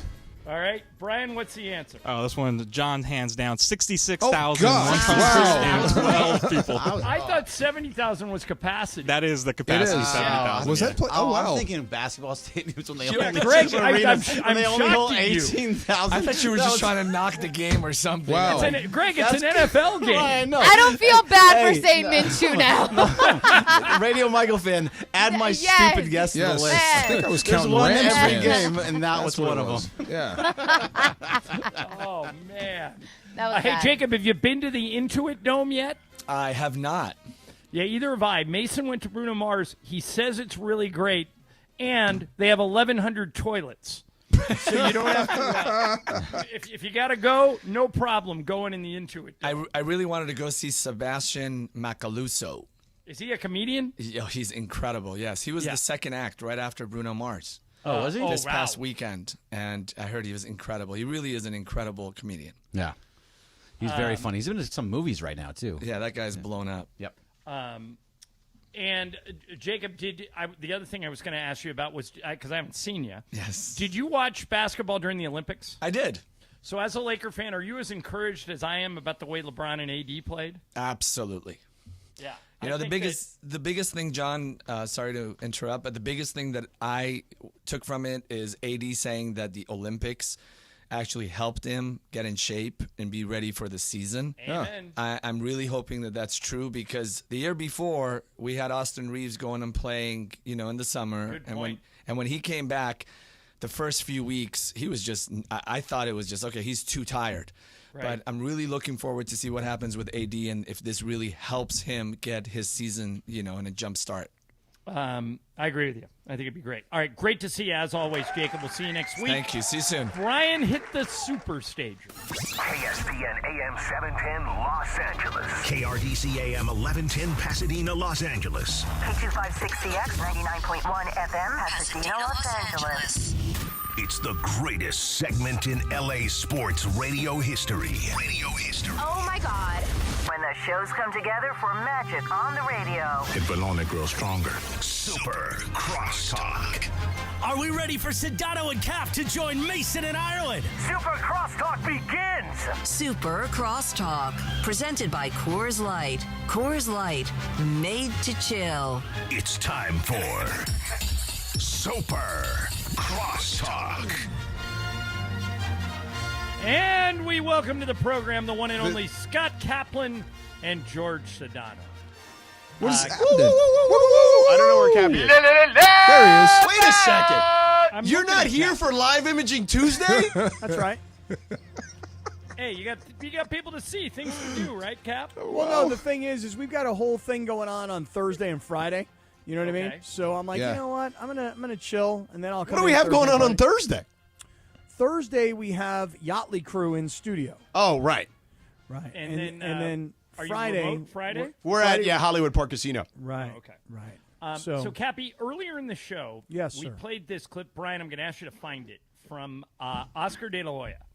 He was on Shannon Sharp's podcast. Yeah, he was on Club Shay Shay, right? Right. And he was asked about, Cap, do you remember about 15 years ago, these pictures showed up of Oscar De La Hoya dressed like a woman? Yes, he I had do. a wig on, he had fishnets on, he had a Right. dress on. Blah, blah. Right. And after it came out, it would have been really easy for him to say, I was photoshopped. It wasn't me. He didn't say that. He confirmed that the pictures were real, and everybody gave him a hard time. Okay. So Shannon Sharp asked him, do you regret being honest about taking those pictures dressed as a woman? Here's what Oscar said. I'm glad I said they were real because it set me free. you know? Really? Oh, yeah. Yeah, they're out there 15 years ago. So what? I mean, what? I bet if I asked 30 people here, 20 of them say, yeah, I've worn something from a woman in closed doors. That's what happens. Mine just came out publicly. Y'all don't know about that, Oscar. Yeah, no, I don't know about Dang that. right. Oscar is the best end of that. Cap, we determined earlier, Morales says he's never done it. DeMarco's never done it. I've never done it. I'm assuming, George, you have never dressed up like a woman as an adult, have you? I've worn my wife's sandals to run outside the house. Doesn't count. Does not count. count. Because I'm like, That counts. it's the ground is hot and I don't know where to. I can't find my shoes. Does that count? No. not at all. Your Then manhood no. is still firmly in check. Yes. Now, Cap, Yeah. you were the one person I thought maybe. Oscar says 30 people, if you ask 30 guys, 20 of them would have dressed up at some point as a woman. And by the way, Laura, what did you just say? We all thought that. And so, Cap, the question we've been wondering ever since we did this in the 2 o'clock hour, we thought you're the one guy who maybe if a girl says, hey, throw this on, I want to see you in a dress, you would probably do it. Have you ever dressed as a woman as an adult? So just to confirm, because George asked a question which was about his wife's flip-flops by the front door.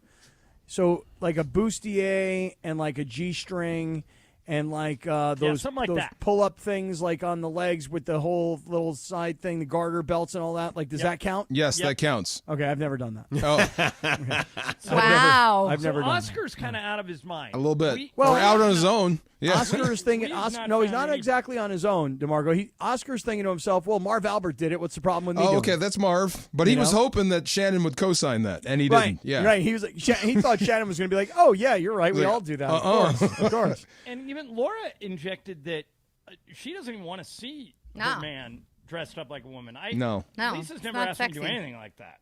It's not sexy. It's not masculine. I want to see my man like rig it. Like, Yeah, But you got to give it to Oscar. He looked very happy in that video. Well, I mean, he's dating Holly Saunders. Why wouldn't he be happy? He was having a blast. You yes. mean the video from this past weekend where he was in that tiny banana dress hammock. thing? Banana hammock. Una Ooh. tanguita. Oh my God, that was so weird. Now I don't know exactly what happened, but I'm almost sure that I saw him say something either on Twitter or on Instagram that Instagram took down that video, and the only way that you could see it is if you were to go to his girlfriend's page. Wow. So somebody at Instagram thought it was completely ridiculously inappropriate.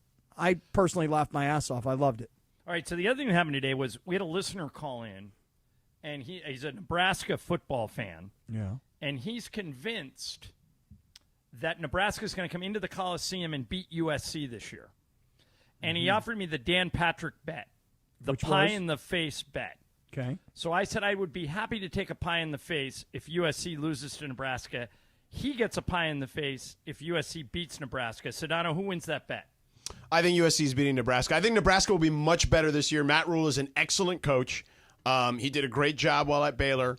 The NFL stint didn't work out so great, but he's a good college coach. And Dylan Raiola, the kid he was talking about, I don't know if he's been named the starter just yet. He's the kid that looks physically like Patrick Mahomes, right? Same haircut, same look. Yeah, and his dad played in the NFL. Dominic. And right, and his dad played at Nebraska. So he's a good quarterback. He went to Georgia first and then decided to go to Nebraska instead. So yeah, like they're good. Yeah. And their biggest problem last year was quarterback. So if this kid can just be average, they're going to be a bowl caliber type team, like 7-8 win team. Even in the Big Ten. Yeah. Yeah, well, they were 5-7 team last year in the Big Ten with the worst quarterback play maybe in all of the Power Five. What would you put By it the way- percentage-wise? Like 60-40, 50-50? Oh, SC I don't think it's a gimme game. Because I he think, thought- John, the there guy is thought a it was a chance gimme, you yeah. get pie in the face. Okay. I don't think I would still take USC, Yeah. but I don't think it's Okay. like a given that USC is going to stomp Nebraska. I think it's better when Mace takes pie to the face. Because when Mace took pie to the face last time, George and I said to him, when was the last time you've had all that pie in your face? He told us college. So I don't Wow. know. I mean, Johnny I, when was the last time you had some good pie in your face? Like a nice key lime. I can't remember. Like maybe Oh, the last really? time we did it on the air. But I'm confident. I think USC is going to be really good this year. We had a story earlier today that DeMarco found this last night. The average size cap. The average size of the offensive lineman at USC is 6'5", 320. What does that sound Nice. like to you, Cap? Nice. That sounds like an NFL offensive line. Or a Big Ten offensive line. Yeah. Yeah. I mean, well, hey, look, it's good that they got these guys beefed up. I mean, that was one of their big gripes last year is that their offensive and defensive lines weren't heavy enough. I am just looking, by the way, at Nebraska last year. You know, they lost their last 4 games. Michigan State by a field goal, Maryland by a field goal, Wisconsin by a touchdown in overtime, and Iowa by a field goal. So they lost their that's last what Sedano's 4 talking games. about. They're close. They were held hostage they by were their really quarterback. Their quarterback play, I'm not exaggerating when I say this, guys. One of the worst, if not the worst, quarterback play in all of Power 5 last year. Well, and then the flip side of this, George, is I was watching Joel Klatt on TV today, who I really like, who's the lead analyst for Fox, and he said people don't understand how bad USC's defense was for the past 3 years. He said they didn't even line up right. Like you could look at their defense and go, what are they doing? They're going to get scorched on this play, and it would always happen.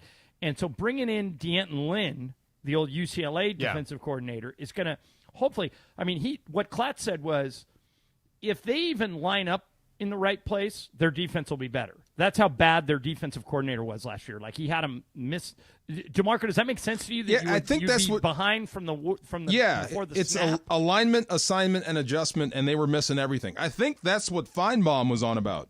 Because they looked bad down the stretch, like defensively. What are you guys doing? Are you even practicing? That's what it looked like.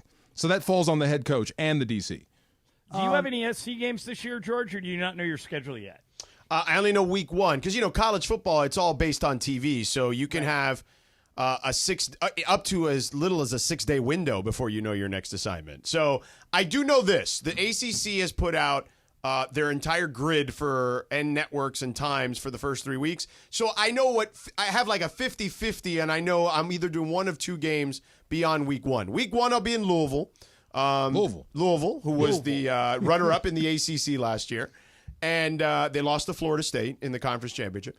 And they're playing Austin Peay, whose head coach, John, Jeff Ferris, was the UCLA tight ends coach most recently. Young guy, lived out here. We actually... For your friends at Terranea, our friends at Terranea, he told me when he lived in L.A., him and his wife, she was pregnant. They were just having small kids. They used to do Terranea as their vacation all the time. Yes. The best kept secret in Southern California. Yeah. So he said, I'm in the off season, maybe we'll do another Terranea stay. We come back to L.A. We tell him we can help him with that. Yeah. So there you go. So hey, Johnny I. Yeah. Go ahead, George. Finish up. Anyway, long story short, I'll either be there, and then week 2, there's a decent chance I get like a conference game. It could be Syracuse, Georgia Tech in week 2. So Johnny I. So where I am right now, I do not have air conditioning. Is it hot? It is hot. Okay, and underneath my desk, I have a fan. Okay. And that fan is blowing directly into my midsection. Okay. And actually, just a hair south. Keep my whole body cool. You feel me? People are asking in the YouTube chat, what's up with the new crib in Coeur d'Alene? Oh, well, the reason I look really like radioactive is I'm going to play golf as soon as I get done with you guys, but I don't have a lot of time to get over there, so I just put a bunch of sunscreen on at like 3 o'clock. Oh, I thought he was melting. Everybody's like, dude, Johnny, I didn't put air conditioning in the new house in Coeur d'Alene. It's super cool in here right now. I just put a bunch of sun because it's 90 degrees outside, so I put a bunch of sunscreen on. But that's why I look like you looked rather juicy. Yeah, you look like you're glistening. Yeah, that's why. But I forgot now that we have YouTube, I can't do all the things I used to do, and I like think about it. Tell me about it. Yeah. My biggest problem is I pick my nose when I'm on the air, and like all of a sudden I realize, oh no, that was all on YouTube, or I adjust myself. You know what I mean? Because I do that, but then I forget that I'm on YouTube, and then everybody comments about it. Did Cap just adjust himself? Yes, I did. Yeah. Well, you're just taking care of your underpants. That's all. Yeah. Is that against the rules? Not against the rules. It's not against the rules? Yeah. By the way, so George mentioned he's going to Louisville. Louisville. We had a story earlier, Sedano. That's how they say it. Louisville. That's how Mason says it. That's how they say it. Right. I say it how they say it. Louisville. So how do the locals say it? There's an aggregation site, George and Cap, called Yard Barker. They just Cappy's big on Yard Barker. Okay, yeah, Used to be. Cap, they're not cited clients anymore? No, not cited clients right now. Okay. Wow. You know what? Screw Yard Barker. You tell him, George. You tell him. They had this headline earlier today. Lamar Jackson cut by NFL team after injury. That was the entire headline. Click. So I clicked on it, and it turns out they're not talking about Lamar Jackson, the quarterback of the Ravens. There's another kid named Lamar Jackson who is a corner, a defensive player for the Carolina Panthers. And he got hurt, and so they cut him. But by doing the headline that way, Lamar Jackson cut by NFL team after injury, it got me to click on it. Are the people at Yard Barker smart, Cap, or sleazy for making me click on that? They're smart.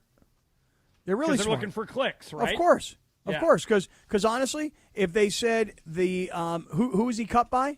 Panthers. Panthers. Okay. Carolina Panthers cut Jackson. No click. No click. Nobody's clicking. Yeah. But Lamar Jackson cut by an NFL team. You're like, wait a second. Why didn't they say the Click Baltimore twice. Ravens? Yeah. Right. I got to know. So We that's fell- smart. Yeah, we fell right in, or I fell right into their trap.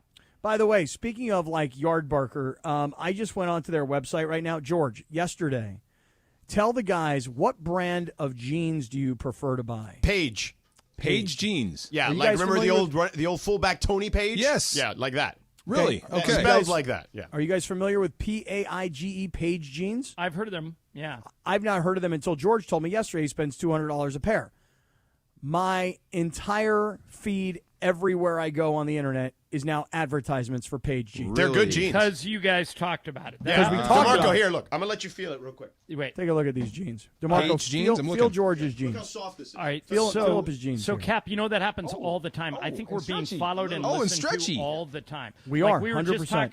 we were just talking about Terranea. I guarantee you for the rest of the day on my computer, I'm going to get Terranea feeds. The computer is always listening. Oh, boy. That's all I'll tell you. Yeah. Hey, I got to run, guys, but Sedano Why, and what time's the Cap, tea time? 4:30, Cappy. Oh, all right. But it's right down the hill. It takes me 11 minutes to get there. You got to take up some practice swings. Yes, you know? sir. Yeah, I'm going to take 3 practice swings, and then I'm off. All right. Sedano and Cap coming at you next. Thanks, DeMarco. That You was got it, fun. man. Have fun in Houston. Thank you, sir. Mason in Ireland.